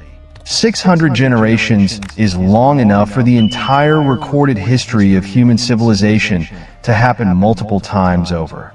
Languages rise and fall. Cultures transform beyond recognition. Technologies emerge and are forgotten and rediscovered. Climates shift. Coastlines change. The world that the first post-glacial inhabitants of the Appalachians knew was physically different from the world we know today. Colder, with different plant communities, different animal populations, different patterns of water, and ice and vegetation.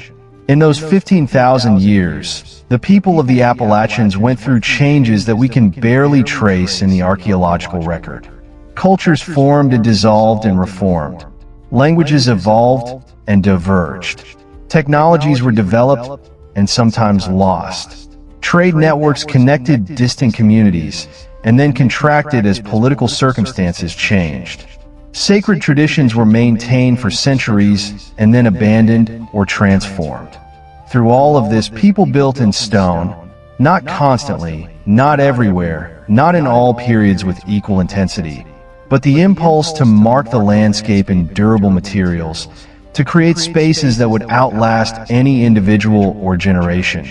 to encode in stone the knowledge and beliefs and relationships that mattered most. That impulse recurred across many different cultural moments in many different parts of the Appalachian chain.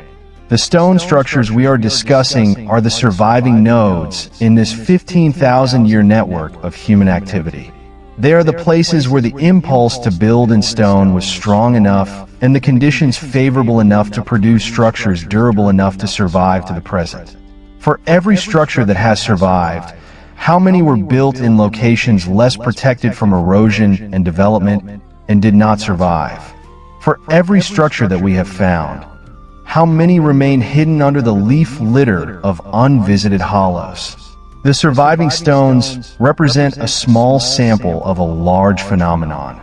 And understanding even that small sample requires a willingness to take seriously a span of human time that our ordinary categories of history and prehistory do not adequately address. The night deepens further.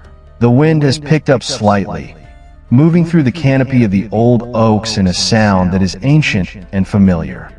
The spring is still running somewhere in the hollow below, its small voice carrying through the darkness. The stone chamber is holding its own quiet. The moss on its roof is wet with dew. The entrance is dark, a rectangle of deeper darkness against the dark hillside. In 12 days, as we said, the solstice sunrise will enter that entrance and travel the length of the passage to illuminate the back wall of the chamber. In 12 days, whoever is here will see what the builders designed for people to see. The thin winter light finding its way through the narrow passage, arriving at the back wall like a message delivered after a very long journey. That message will not be decoded on that morning. The specific meaning that the builders embedded in that moment of light and stone and alignment is lost to us. But the fact of the message, the fact that it was designed, that it was intended, that someone cared enough about that specific moment in the solar year to invest months or years of collective labor in creating a place where it could be witnessed and honored, that fact speaks across all the silence. We do not need to know what the message says to know that it was meant. We do not need to decode the specific language of a tradition we have lost to recognize the impulse behind it. To mark the year's turning, to acknowledge the return of light, to stand at the threshold of the darkest point and say, we are here. The sun is here. The cycle continues. We are part of this. We belong to this turning world. That message we can read, not in any script we have been taught, but in the language of stone and light and time. That is in the end perhaps the most universal language of all. What do we owe to the mystery? We owe it serious investigation. The evidence that exists deserves rigorous study by researchers with the tools and credentials to do it properly. The LiDAR technology that revealed the extent of Angkor and the Maya cities should be applied systematically to the Appalachian Highlands. The dating methods that have been refined over the past decades should be applied to every suitable sample from every accessible site. The astronomical alignments that have been claimed at dozens of sites should be independently verified by qualified astronomers and archaeoastronomers. We owe it intellectual honesty. That means being willing to follow the evidence wherever it leads, even if it leads to conclusions that challenge the official narrative. And it means being equally willing to acknowledge when evidence is insufficient to support a specific conclusion, no matter how appealing the conclusion might be. We owe it respect. The people who built these structures were not props in our story. They were fully human beings living fully human lives with concerns, hopes, fears, relationships, and a deep understanding of the landscape they inhabited. Whatever we conclude about their origins and their connections, we should approach the evidence of their lives and their building with the respect that any human achievement deserves. And we owe it to ourselves, because the story of who we are is built from all of our human past, not just the portion of it that was captured in writing by people with access to writing materials and the leisure to use them. The stone structures of the Appalachians are part of the story of humanity on this continent. The full human story on this continent is longer and more complex and more impressive than the official version acknowledges. And we are all, in some sense, impoverished by the gaps in that story, by the chapters that have been dismissed or ignored or simply not investigated. The mountains hold more than we know. They always have. In the small hours of the night, when the world is quietest, the mind tends to make connections that the daylight hours refuse to allow. You are lying here somewhere in the world, and the story of these mountains is settling into you the way rain settles into soil, not analyzed, not resolved, just absorbed, the way old things are absorbed. The people who stood in those stone chambers and watched the solstice light travel across the floor did not know that we would be here thousands of years later, trying to understand what they built and why. They were simply living their lives, doing the things that their traditions told them were important, marking the significant moments of the solar year with precision and ceremony, making sure that the world stayed on course, that the sun returned, that the seasons continued to turn in their proper order. That impulse to mark the turning of the year, to acknowledge the mystery of time and light, and the regularity behind the apparent chaos of the natural world, is still with us. We have different ways of expressing it, but the underlying human need, the need to stand at specific moments and say, "The world is turning and I am here, and I acknowledge this," that need has not changed.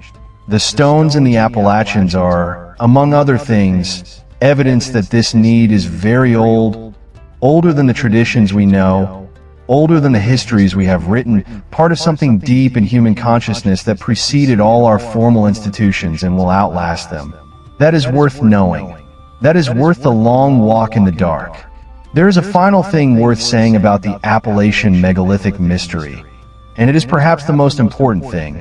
The mountains are still there. The stones are still there. The mystery is still open.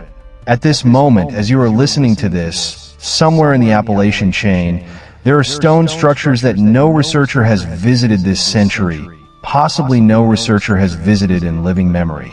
There are alignments that no one has measured, chambers that no one has dated, walls that no one has mapped. There are petroglyphs weathering in isolation on boulders deep in hollows that no trail passes through.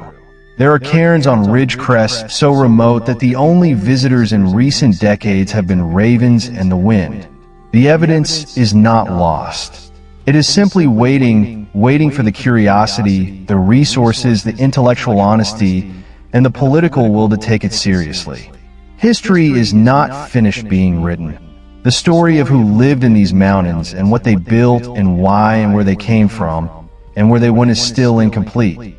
The chapters we have are fragments. The chapters we are missing are more numerous than the ones we have. But the stones are patient. They have been patient for a very long time. And the mountains are not going anywhere. Somewhere out in the darkness, past the last light of the last town, up on a ridge where the old oaks lean over old stone, the mystery rests in its permanence, neither demanding nor retreating, simply there. The way the mountains themselves are simply there, old beyond our categories of old, quiet beyond our concepts of quiet. And tomorrow, or in some tomorrows to come, someone will walk up through the trees and find something they did not expect. A stone in a position that could not be accidental, a chamber that the forest has been keeping secret, a wall that leads somewhere, that points somewhere, that means something. And the mystery will open a little further. And the mountains will wait for the next question. And the stones, as they have always done, will hold their silence, patient, permanent, and full of things we have not yet learned to hear. Sleep well. The mountains are old, and the stars are steady. And the mystery is in good hands tonight, held by the same darkness that has held it for 10,000 years. Tomorrow the questions will still be there. But tonight the stones are quiet and the ridges are dark, and the only sound is the wind in the old trees, older than anything we have built or imagined, older than our names for things, carrying the same message it has always carried through these mountains. Be still. Listen. The old world is still here. There is a creek in eastern Tennessee that no map names correctly. The locals call it by a shortened version of an older name. And the older name is itself a corruption of something even older, a Cherokee word that referred not to the creek itself, but to a stone structure near its headwaters. The structure the Cherokee word referred to is still there. It sits at the edge of the creek in a narrow hollow, where the water has cut down through limestone to the bedrock below. And it consists of 3 large limestone slabs fitted together into a low-covered space, its entrance facing upstream, its interior large enough to hold 2 or 3 people seated. The structure is not remarkable by the standards of the chambers we have already discussed. It is smaller than the Upton Chamber, less elaborate than the Gunjawamp site, less dramatically positioned than the White Mountain Cairn clusters. But it has a quality that the more famous sites sometimes lack. It feels unused. It feels as though it has been sitting in this hollow, untouched and unvisited for a very long time. The limestone around it has weathered in ways that geologists can roughly date.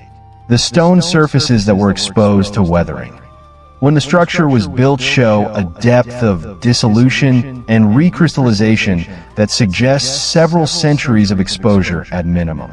The stones that were protected by the structure's assembly, the interior surfaces, show markedly less weathering. This differential weathering pattern is what you would expect from a structure that was built some centuries ago and has not been significantly disturbed since. The mosses and lichens on the exterior surfaces include species that colonize stone slowly. Species whose presence in the density observed indicates an undisturbed surface for at least a century and possibly considerably longer. This is not precise dating. Lichenometry is an imprecise tool, especially in the variable moisture conditions of a Tennessee creek hollow, but it is consistent with the structure being significantly older than the European settlement of the region. Nobody has excavated under the structure. Nobody has radiocarbon dated any organic material associated with it. Nobody has submitted the lichen populations to a formal lichenometric analysis. The structure exists in the record of a single researcher who documented it in the 1990s and shared the documentation with a small circle of colleagues before dying, as researchers in this field sometimes do, before their work could be completed. The creek still runs. The hollow is still there. The structure is presumably still standing. If nothing has disturbed it in the intervening decades, someone who knew where to look could find it. The practice of landscape reading, the ability to extract detailed information about the environment from subtle sensory cues, is one of the most sophisticated cognitive skills that human beings developed during the prehistoric period. It is also one of the skills most thoroughly lost in modern urban life. When the indigenous peoples of the Appalachians or the Old World megalithic builders who may have been their ancestors or their contacts chose specific locations in the landscape for stone construction, they were drawing on accumulated knowledge of those locations that went far beyond simple observation. They knew the orientation of the slopes and how that orientation affected solar exposure through the seasons. They knew the drainage patterns and how those patterns produced the specific humidity and temperature conditions of each hollow and hilltop. They knew which locations were sheltered from the prevailing winds and which were exposed. They knew the acoustic properties of different terrain configurations, which valleys focus sound and which disperse it. This knowledge did not come from a single lifetime of observation. It came from generations of accumulated experience, passed down through the oral tradition of a community that had lived in the same landscape for many generations. The people who chose the sites for stone chambers, standing stones, and wall systems were drawing on a depth of environmental knowledge that we can barely imagine, much less replicate. The specific qualities that made a particular location suitable for a stone chamber, the combination of astronomical orientation, acoustic properties, water source proximity, visual prominence or hiddenness in the landscape, drainage and temperature conditions that would keep the interior dry and stable. All of these factors had to be evaluated and balanced against each other in the site selection process. The result is that the existing stone chambers tend to be located in positions that maximize all of these factors simultaneously, which is itself evidence of sophisticated environmental knowledge informing the selection process. When we find a chamber tucked into a hillside above a spring, with its entrance oriented to the winter solstice sunrise, in a hollow that produces distinctive acoustic effects and that maintains a stable temperature and humidity through all seasons, we are not finding a random or haphazard structure. We are finding the product of a tradition of landscape knowledge that was as sophisticated in its own domain as any modern engineering tradition. The question of what happened to the builders is in some ways the most poignant dimension of the Appalachian megalithic mystery. Where did they go? The people who invested so much collective labor and knowledge in these structures, who maintained the tradition across what appear to have been many generations, who understood the landscape with an intimacy that their stone constructions still reflect. Where did they go? The most likely answer is that they did not go anywhere. They are still here, in the sense that their biological and cultural descendants are the people who have lived in the Appalachians ever since. The Cherokee, the Lenape, the Shawnee, and the dozens of other indigenous peoples whose traditional territories encompass the Appalachians did not spring from nowhere. They are the descendants, however many times removed, of all the people who lived in these mountains through all the generations of the prehistoric period, including presumably the people who built in stone. The specific cultural tradition that produced the stone chambers may have ended. Traditions end for many reasons. Climate change that disrupted the agricultural and foraging economies that supported the tradition, epidemic disease, possibly introduced through early contact with old world populations before the historical record begins, that reduced population levels to the point where maintaining complex ceremonial infrastructure became impossible, political disruption, the kind of large-scale social reorganization that we know occurred in the Ohio Valley with the decline of the Hopewell culture around 400 CE, and in the Mississippi Valley with the decline of Cahokia around 1350 CE. Any of these factors or combinations of them could have brought the active phase of the stone building tradition to an end while leaving the structures themselves in place. The memory of what the structures were and why they were built might have survived in the oral tradition for some generations, gradually transforming from specific technical and ceremonial knowledge into a more general awareness of sacred antiquity. The kind of awareness that shows up in indigenous accounts of places that were important to the ancient ones. This is a melancholy reading of the evidence, but not a hopeless one, because the tradition did not entirely disappear. The knowledge that specific places in the Appalachian landscape are places of power, places where the world is different, places where the ancestors were present, and where something essential happened, that knowledge has persisted. It is held by the Eastern Cherokee, by some Lenape communities, by Shawnee traditional knowledge holders, by others whose relationship to this knowledge is not publicly known. The tradition transformed, the form changed, but something essential carried through. There is a moment that comes in the investigation of any deep mystery when the accumulation of evidence and argument begins to produce a different kind of understanding than intellectual analysis alone can provide. Not certainty, not proof, but something more like recognition. The sense that you have been here before in some sense that transcends individual memory. The sense that the question you are asking is older than you are, that it has been asked by many people before you, that you are participating in a tradition of inquiry that stretches back beyond any individual investigation. The Appalachian megalithic mystery produces that feeling for many of the people who spend time with it. There is something about standing in a stone chamber, or following a wall through the forest, or sitting beside a standing stone at dawn, that bypasses the analytical mind and speaks to something older and quieter.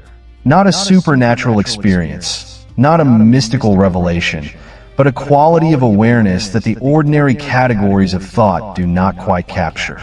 This quality of experience is itself data of a kind. It tells us something about the power of these places, the power that the builders embedded in their construction through careful site selection, astronomical alignment, and acoustic engineering. The chambers work not in the way that a machine works, producing a specific quantifiable output, but in the way that a great work of architecture works, creating conditions that allow certain kinds of human experience to occur. The builders of these chambers were not naive. They knew what they were doing. They had a theory of how their structures would function, what they would do to human consciousness, what experiences they would facilitate. And that theory was right. The structures still do it. Stand in the Upton Chamber at dawn on the winter solstice, and something happens. Not a supernatural something, but something, a quality of awareness, a sense of the present moment opening onto vast reaches of time, a recognition of the smallness and the significance of the individual human life within the much larger context of the cycles that the chamber was built to honor. That experience does not solve the historical mystery, but it gives you something that the historical mystery, for all its importance, cannot give you alone. It gives you a direct, present-tense encounter with the intention of the builders. An understanding of what they were trying to create that goes beyond anything that can be said in words. The long history of the Appalachians as a barrier and a corridor gives the stone structures a specific geopolitical significance that has rarely been discussed. The Appalachian chain runs north to south. It presents a formidable obstacle to east-west movement. The major passes are widely spaced. The terrain between them is difficult. In the period before roads and railroads, crossing the Appalachians required either using the established passes, navigating the river valleys that cut through the mountains, or making the slow and difficult climb over the ridges on routes that demanded significant physical exertion and detailed knowledge of the terrain. The groups that controlled the passes controlled the movement of people and goods between the Atlantic coast and the interior. The groups that knew the river routes through the mountains could move between the two sides of the range more easily than others. And the groups that maintained communication networks along the ridges, using the kind of hilltop cairn and standing stone system we have discussed, could coordinate across the entire north-south extent of the mountain chain in ways that groups without such networks could not. Control of information is control of power. In a world without writing and without electronic communication, the ability to send messages along a chain of visible markers, to maintain a network of observers positioned at strategic points in the landscape, represented a significant political and military advantage. The stone structures of the Appalachians may have been, among other things, elements of a communication and territorial marking system that helped specific groups maintain their position in the complex political landscape of pre-Columbian Eastern North America. This is speculative, but it is grounded in what we know about how other cultures have used visible landscape markers for political purposes. The border stones and tower systems of medieval Europe served analogous functions. The signal fires of ancient Rome, the watchtower systems of the ancestral Pueblo in the American Southwest. Humans have repeatedly invented versions of the same basic system. A network of visible landmarks that allow message passing and territorial marking across a landscape. The Appalachian stone structures fit this general pattern, even if the specific details of how they were used remain unknown. There is a body of water in northern New Hampshire called Lake Winnipesaukee. It is the largest lake in the state, roughly 21 miles long and 9 miles wide, and it drains through the Merrimack River to the sea. It is surrounded by hills and mountains, and in the autumn, when the leaves are turning, it is strikingly beautiful. On the shores of Lake Winnipesaukee and on the hills above it, there are stone structures. Some of them are well documented. Others are known only from local tradition. One of the more intriguing accounts comes from a 19th century antiquarian named I.A. Nason, who described a site on a hill above the lake's western shore, where a circle of large standing stones had been observed by early European settlers. Nason's account was published in 1876 in a local historical society journal, and then largely forgotten.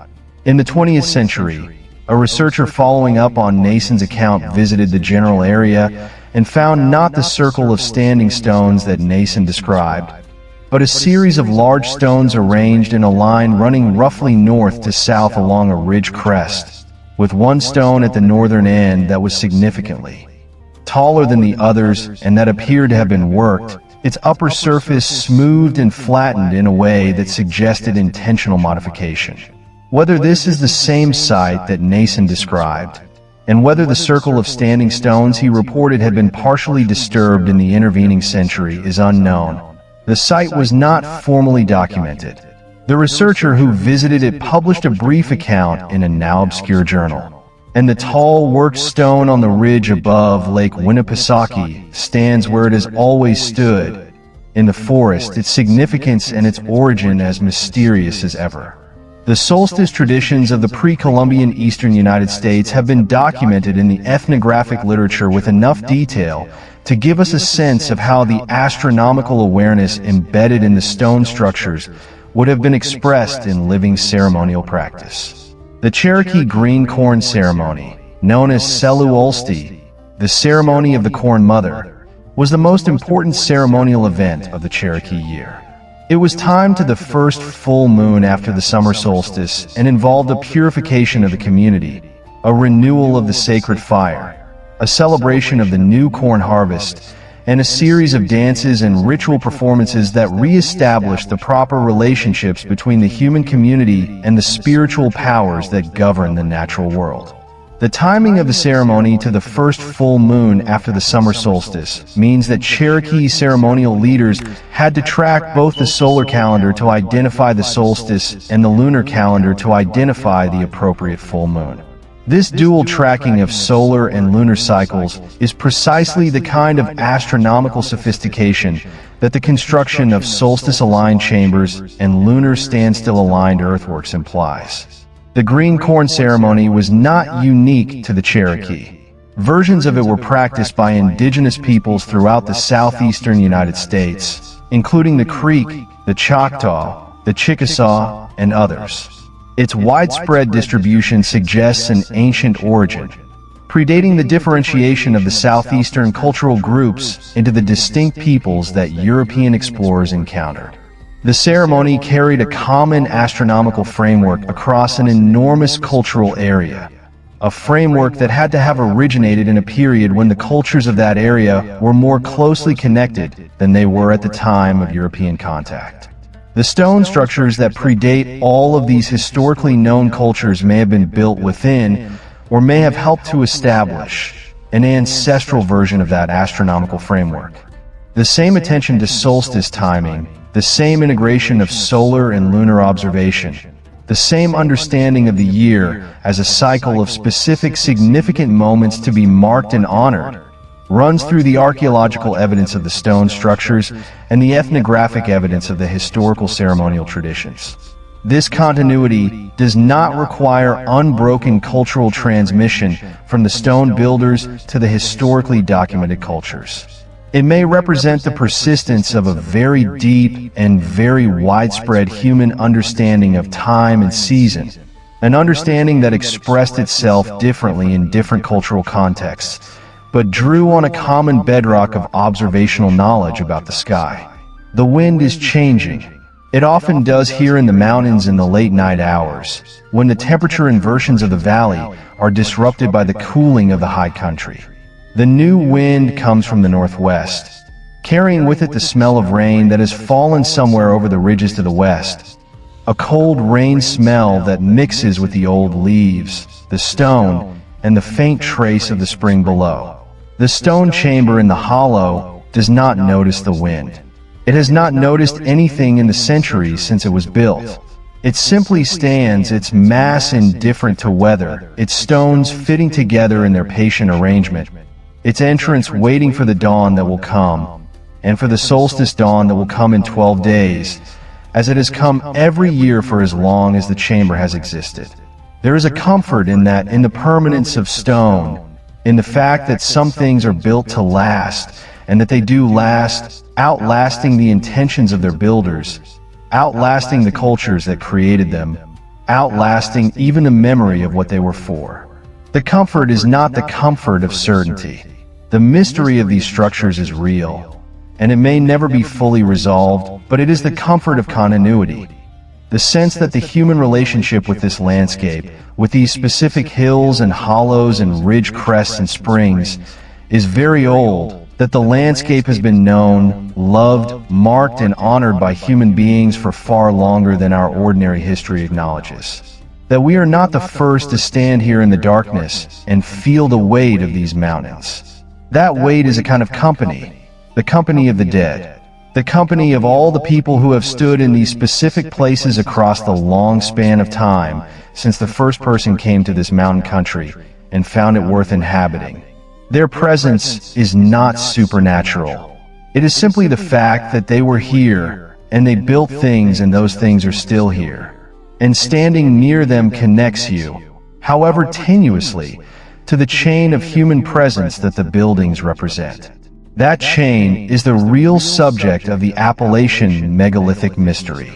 Not the specific identity of the builders, not the specific provenance of the architectural tradition, not the specific meaning of the astronomical alignments. Important as all of those questions are, the real subject is the human need to build, to mark, to make permanent, to extend the self beyond the individual life into the landscape and the time that surrounds it. The builders of these chambers, walls, and cairns had that need. They expressed it in stone, and the stone has held it faithfully for all the years since. Sleep comes to the mountains the way it comes to all old places. Slowly, gradually, the sounds that mark activity settling into the sounds that mark rest.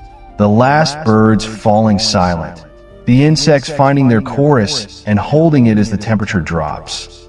The water in the creeks finding its night rhythm, which is no different from its day rhythm, but sounds different in the dark. The great horned owl that has been calling from somewhere on the ridge to the north calls again. Once, then silence for a long time, then again from a different position, moving through the canopy in the methodical way that owls move when they are hunting. The owl does not know about stone chambers or ancient mysteries. It knows about mice in the leaf litter and the positions of the trees and the patterns of light and shadow that its remarkable eyes process into a map of the world. It is solving the problem of its own existence in the way that owls have solved it for millions of years, by hunting the dark with extraordinary senses, patience, and the ability to move almost silently through the air. The ancient people who built in these mountains knew this owl, or owls like it. They knew its calls and what those calls meant. They probably had stories about it, as humans have had stories about owls in virtually every culture that has lived near them. They understood the owl's nightly movements through the forest as part of the larger pattern of the living world, a pattern that the stone structures were designed to honor and engage with. That engagement, that understanding of human life as embedded in a larger living pattern rather than separate from it, is perhaps the deepest thing that the Appalachian stone structures represent. Not technological sophistication, though they show that, not astronomical knowledge, though they demonstrate that, but an orientation toward the world, a way of being in the landscape that understood the human community as one participant among many, in a world that was fully and complexly alive. We have largely lost that orientation. We live in a world that we understand ourselves to stand outside of and above, managing and manipulating it according to our needs.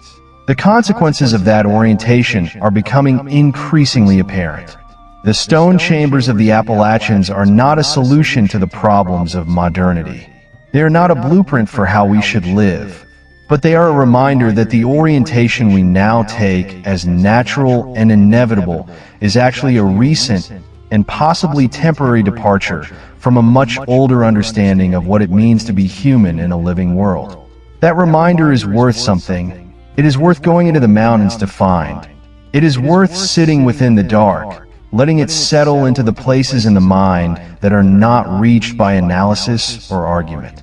The places that are reached only by stories told slowly in the night. The last thing to say about the Appalachian megalithic mystery is also the first thing. The mountains are real. The stones are real. The questions are real. Everything else, the interpretations, the theories, the speculations about origins and connections and meanings, is provisional. It is the best current thinking of people who have engaged seriously with limited evidence. It will be revised as new evidence emerges and as the investigation, which has barely begun, continues. But the mystery itself is not provisional. The stone chambers exist. The astronomical alignments are real. The walls run through the forest. The cairns stand on the ridge crests. The petroglyphs carry their unknown messages on their silent boulders. The springs run beside their ancient chambered hillsides. The mystery is the permanent thing. It will outlast any specific answer that is offered for it, because the answers are always partial, always provisional, always subject to revision. What does not change is the fact of the unknown, the fact of the stones standing in the forest with their unanswered questions intact. Living with the unknown is a skill. It is perhaps the fundamental skill that the Appalachian stone structures teach us, if we let them. The skill of standing in the presence of something genuinely mysterious and staying with it. Not rushing to fill the mystery with an explanation, but allowing the mystery to be what it is, which is to say, the honest acknowledgement that the world is larger and older and stranger than our current knowledge can account for. The mountains have always known this. They have been here long enough to have watched many kinds of knowing come and go. The knowing of the people who built the chambers. The knowing of the people who came after and forgot what the chambers were for, but kept the memory of their significance. The knowing of the European settlers who looked at the chambers and saw root cellars or the work of Indians or nothing of note. The knowing of the researchers who have spent decades walking these hills, trying to understand what they hold. All of these kinds of knowing are partial. None of them is the whole truth. The mountains hold the whole truth in the way that ancient stone holds things silently and without interpretation, available to whoever is patient enough and humble enough to approach with genuine questions and genuine openness. Come with questions. Come with patience. Come in the dark when the ordinary noise of the world has settled and you can hear the wind in the old trees and the water in the old creeks and the silence that is not the absence of sound, but the presence of something older than sound. Come and listen. The mountains are speaking in the only language they know, in stone, in time, in the patience of things that have learned to wait. There is one more place I want to take you before this night ends. It is not a famous site. It does not appear in any book about American mysteries or alternative archaeology. It does not have a name that anyone outside of a very small radius would recognize. It is simply a hillside in the southern Appalachians, a hillside that rises steeply from a narrow creek valley, and that is covered, like all the surrounding hillsides, in a dense second-growth forest of tulip poplar, red oak, sourwood, and mountain laurel. The hillside has a spring on it about 2/3 of the way up from the creek. The spring emerges from the base of a large quartzite outcropping, the water seeping out through a crack in the rock and collecting in a small pool before running down the slope in a tiny rivulet that eventually reaches the creek below. The water is cold and clear. It has probably been running from that crack in that rock for thousands of years. Springs like this one are among the most stable features of the Appalachian landscape, persisting through the long cycles of forest growth, disturbance, and regrowth that have characterized the post-glacial period. Just above the spring, tucked against the base of the quartzite outcropping, there is a structure. It is not large.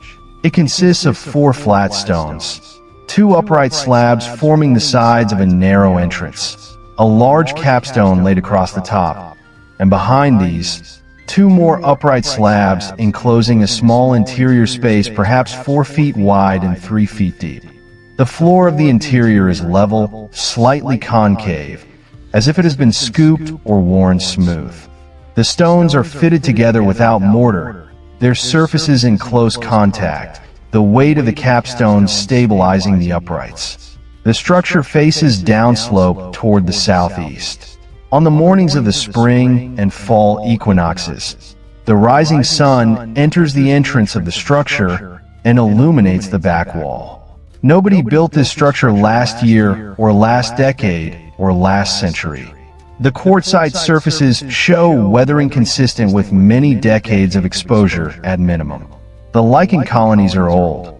The soil that has accumulated inside the structure beneath the leaf litter that fills it now would take decades to accumulate to the depth it has reached. The creek valley below has been farmed in living memory, but the steep hillside above the spring has probably never been farmed. The land is too steep and the soil too thin.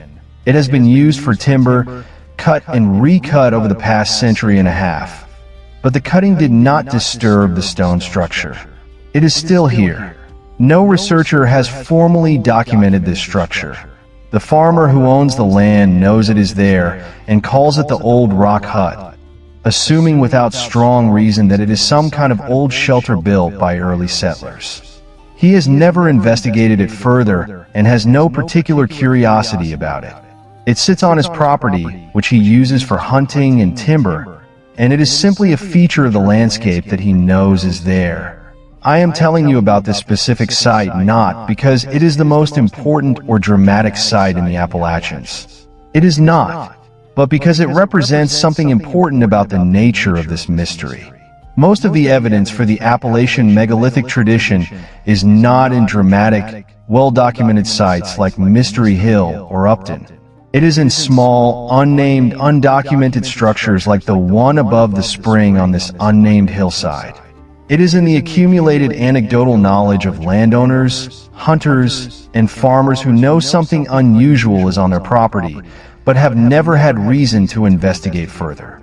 It is in the oral traditions of communities who know that certain places are old and significant, but have not published that knowledge in any form that academic researchers would recognize. The mystery is everywhere in the mountains, not concentrated in a few dramatic locations, but distributed across the entire landscape, tucked into hollows and pressed against outcroppings, and positioned on ridge crests from Alabama to Quebec. It is in every spring with an old stone structure beside it. It is in every ridgeline wall that runs further than any colonial farmer would have had reason to build. It is in every cairn that stands on a summit with a view of other cairns on other summits miles away. It is everywhere, and most of it has never been looked at carefully. The discipline of archaeology was established in the 19th century, primarily in Europe by scholars who were interested in the ancient civilizations of the Old World. Its methods were developed in the context of sites in Greece, Italy, Egypt, and Mesopotamia, places where the relationship between the physical remains and the historical and literary records was close enough to allow interpretive frameworks to be built and tested against each other. When those methods were applied to the Americas, they carried with them assumptions derived from the Old World context that did not always fit the New World evidence. The assumption that civilized, historically significant cultures were urban and literate was one of the most damaging of these transferred assumptions. In the Old World, the great ancient civilizations had cities and writing. In the Americas, the politically significant cultures of the post-contact period, the ones that European explorers and colonists needed to understand and negotiate with, were often not urban and not literate in the European sense. The conclusion, too quickly drawn and too long maintained, was that pre-Columbian North America did not have civilized cultures worth serious archaeological investigation. This conclusion has been progressively revised by the evidence. The recognition of the Hopewell tradition in the mid-19th century showed that complex cultures with long-distance trade networks existed in pre-Columbian Eastern North America. The identification and dating of Cahokia showed that urban settlement on a significant scale was possible in pre-Columbian North America. The decipherment of Maya writing showed that at least one American civilization had a fully developed writing system. The genetic and archaeological evidence of Viking settlement in Newfoundland showed that transoceanic contact before Columbus was a historical fact, not a fantasy.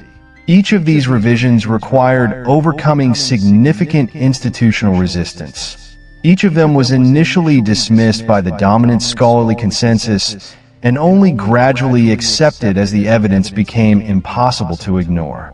The pattern suggests that the next revision, whatever it turns out to be, will follow the same path.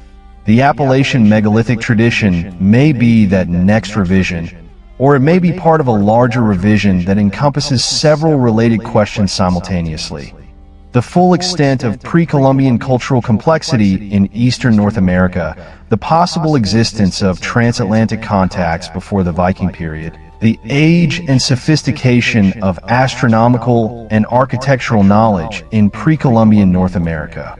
These questions are connected, and resolving any one of them will likely illuminate the others. The stones in the mountains are waiting for that resolution. They will wait as long as necessary.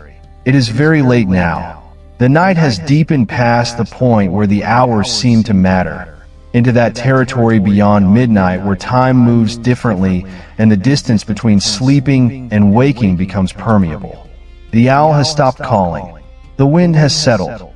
The creek below the hill is the only sound, its quiet persistence a kind of ground note beneath the silence of the rest of the world.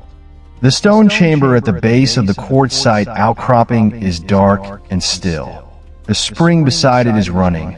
The stars above the ridge, the same stars that were above this ridge when the first human being stood here and understood this place as significant, are turning in their slow circles, the constellations moving imperceptibly from east to west as the earth turns beneath them. At the center of everything, at the still point around which all of this turns, there is a question. Not a dramatic question. Not a question with an obvious answer waiting to be revealed. A quiet question. The kind of question that sits with you in the dark and does not demand an answer, but simply asks to be held. Who was here before us? What did they understand that we have forgotten? What did they build? And why? And where has that building led? These questions do not have simple answers. They probably never will. The evidence is too fragmentary, the time too deep, the cultural context too far removed from anything we can fully reconstruct. But the questions themselves are worth holding. They are worth lying here within the dark, feeling their weight, letting them do what questions do when you stop trying to answer them immediately and simply stay with them. They open something. They create a space in which the world becomes a little larger, a little more mysterious, a little more worth paying attention to. And that space, that opening into mystery and attention and the awareness that the world is more than our current knowledge accounts for, that is perhaps what the stone chambers were built to create. A space where the ordinary categories of experience expand, where time loses its ordinary quality of pressure and urgency, where the individual human life is felt briefly and clearly as one moment in a much larger story. We are all tonight inside that space. Whatever questions the Appalachian Mountains hold in their ancient stone, those questions are available to us in the dark. Available not as answers, but as invitations. Invitations to wonder, to attend, to remain curious about the long human story on this continent and on this planet. The story is longer than we know. It is stranger than we expect.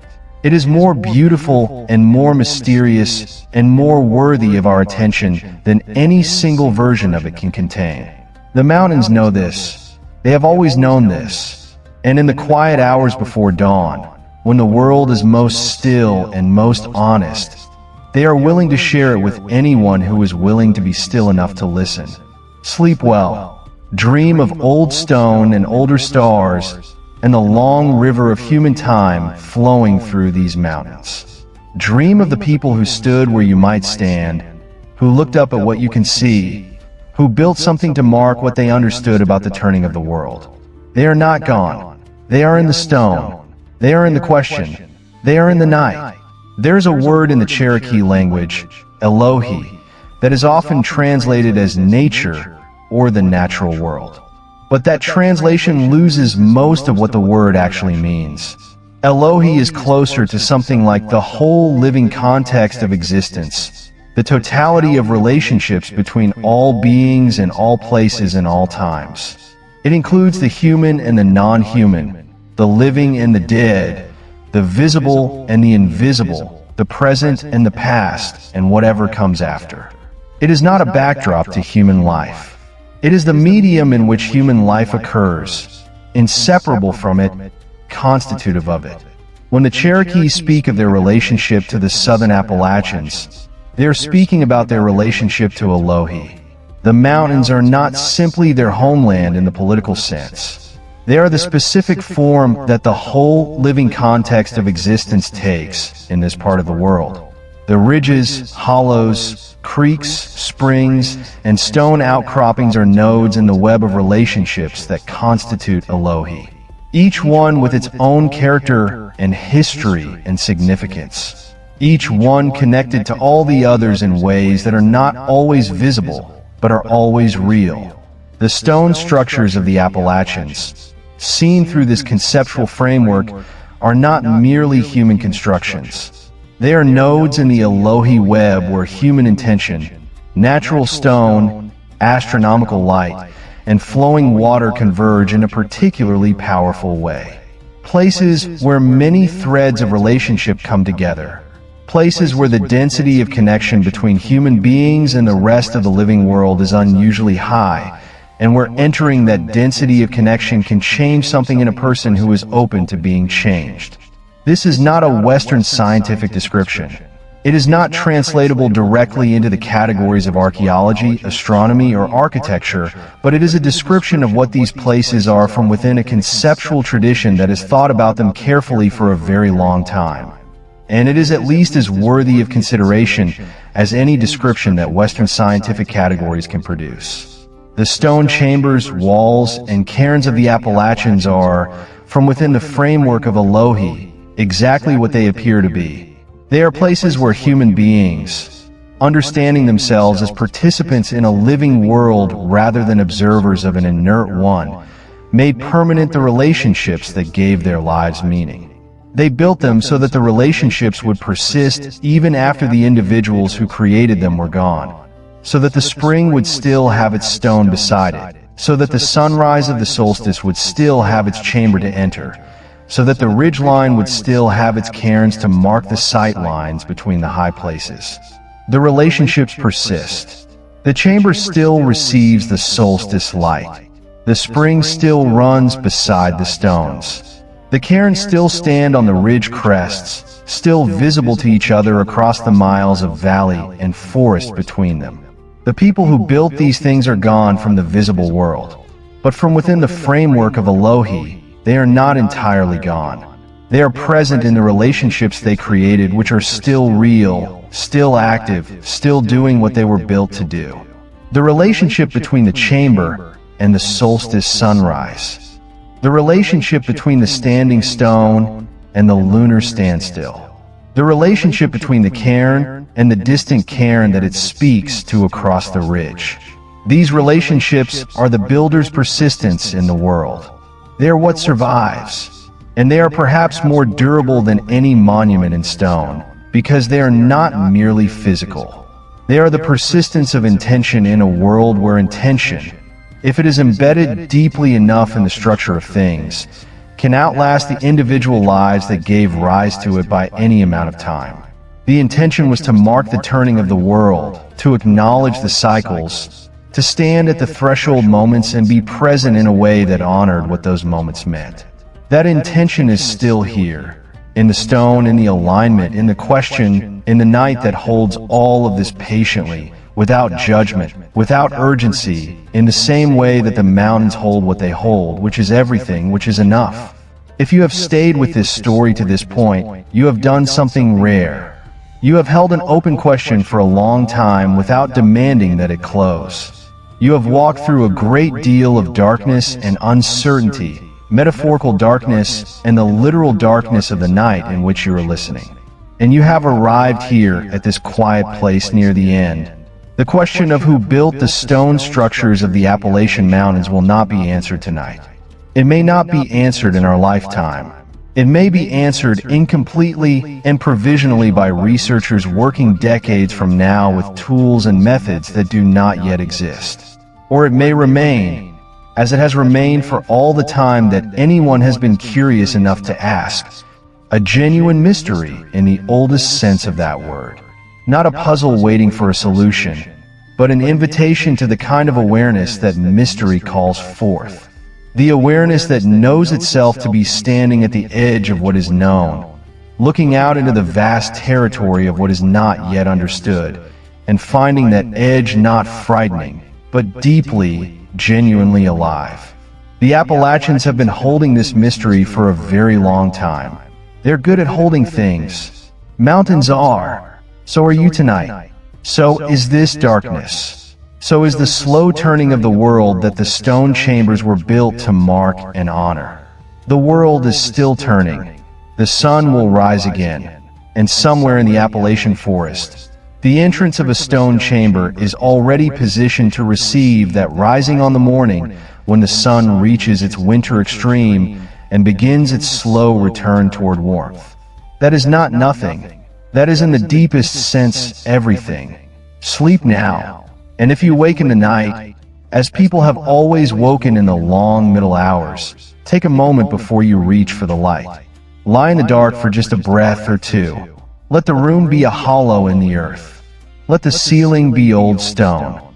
Let the window be an entrance that faces the cold northeastern sky, waiting for the light that comes once a year to find its way down the long passage and mark the turning of the world on the back wall where the ancestors put their hands and pressed their marks. You are part of that chain. You are one more person lying in the dark in the mountains of the world, in the long darkness before the light returns. The builders of the chambers knew this night, too, knew what it was to wait in the dark for the sun to come back, knew the weight of the longest night, knew the extraordinary, ordinary fact of the morning returning. It always returns. It has always returned.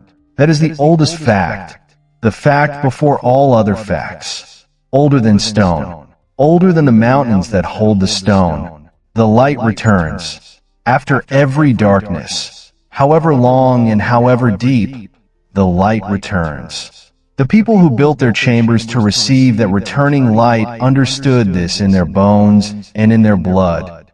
And in the generations of lived experience that produced their tradition, they did not take the returning light for granted. They built in stone to honor it.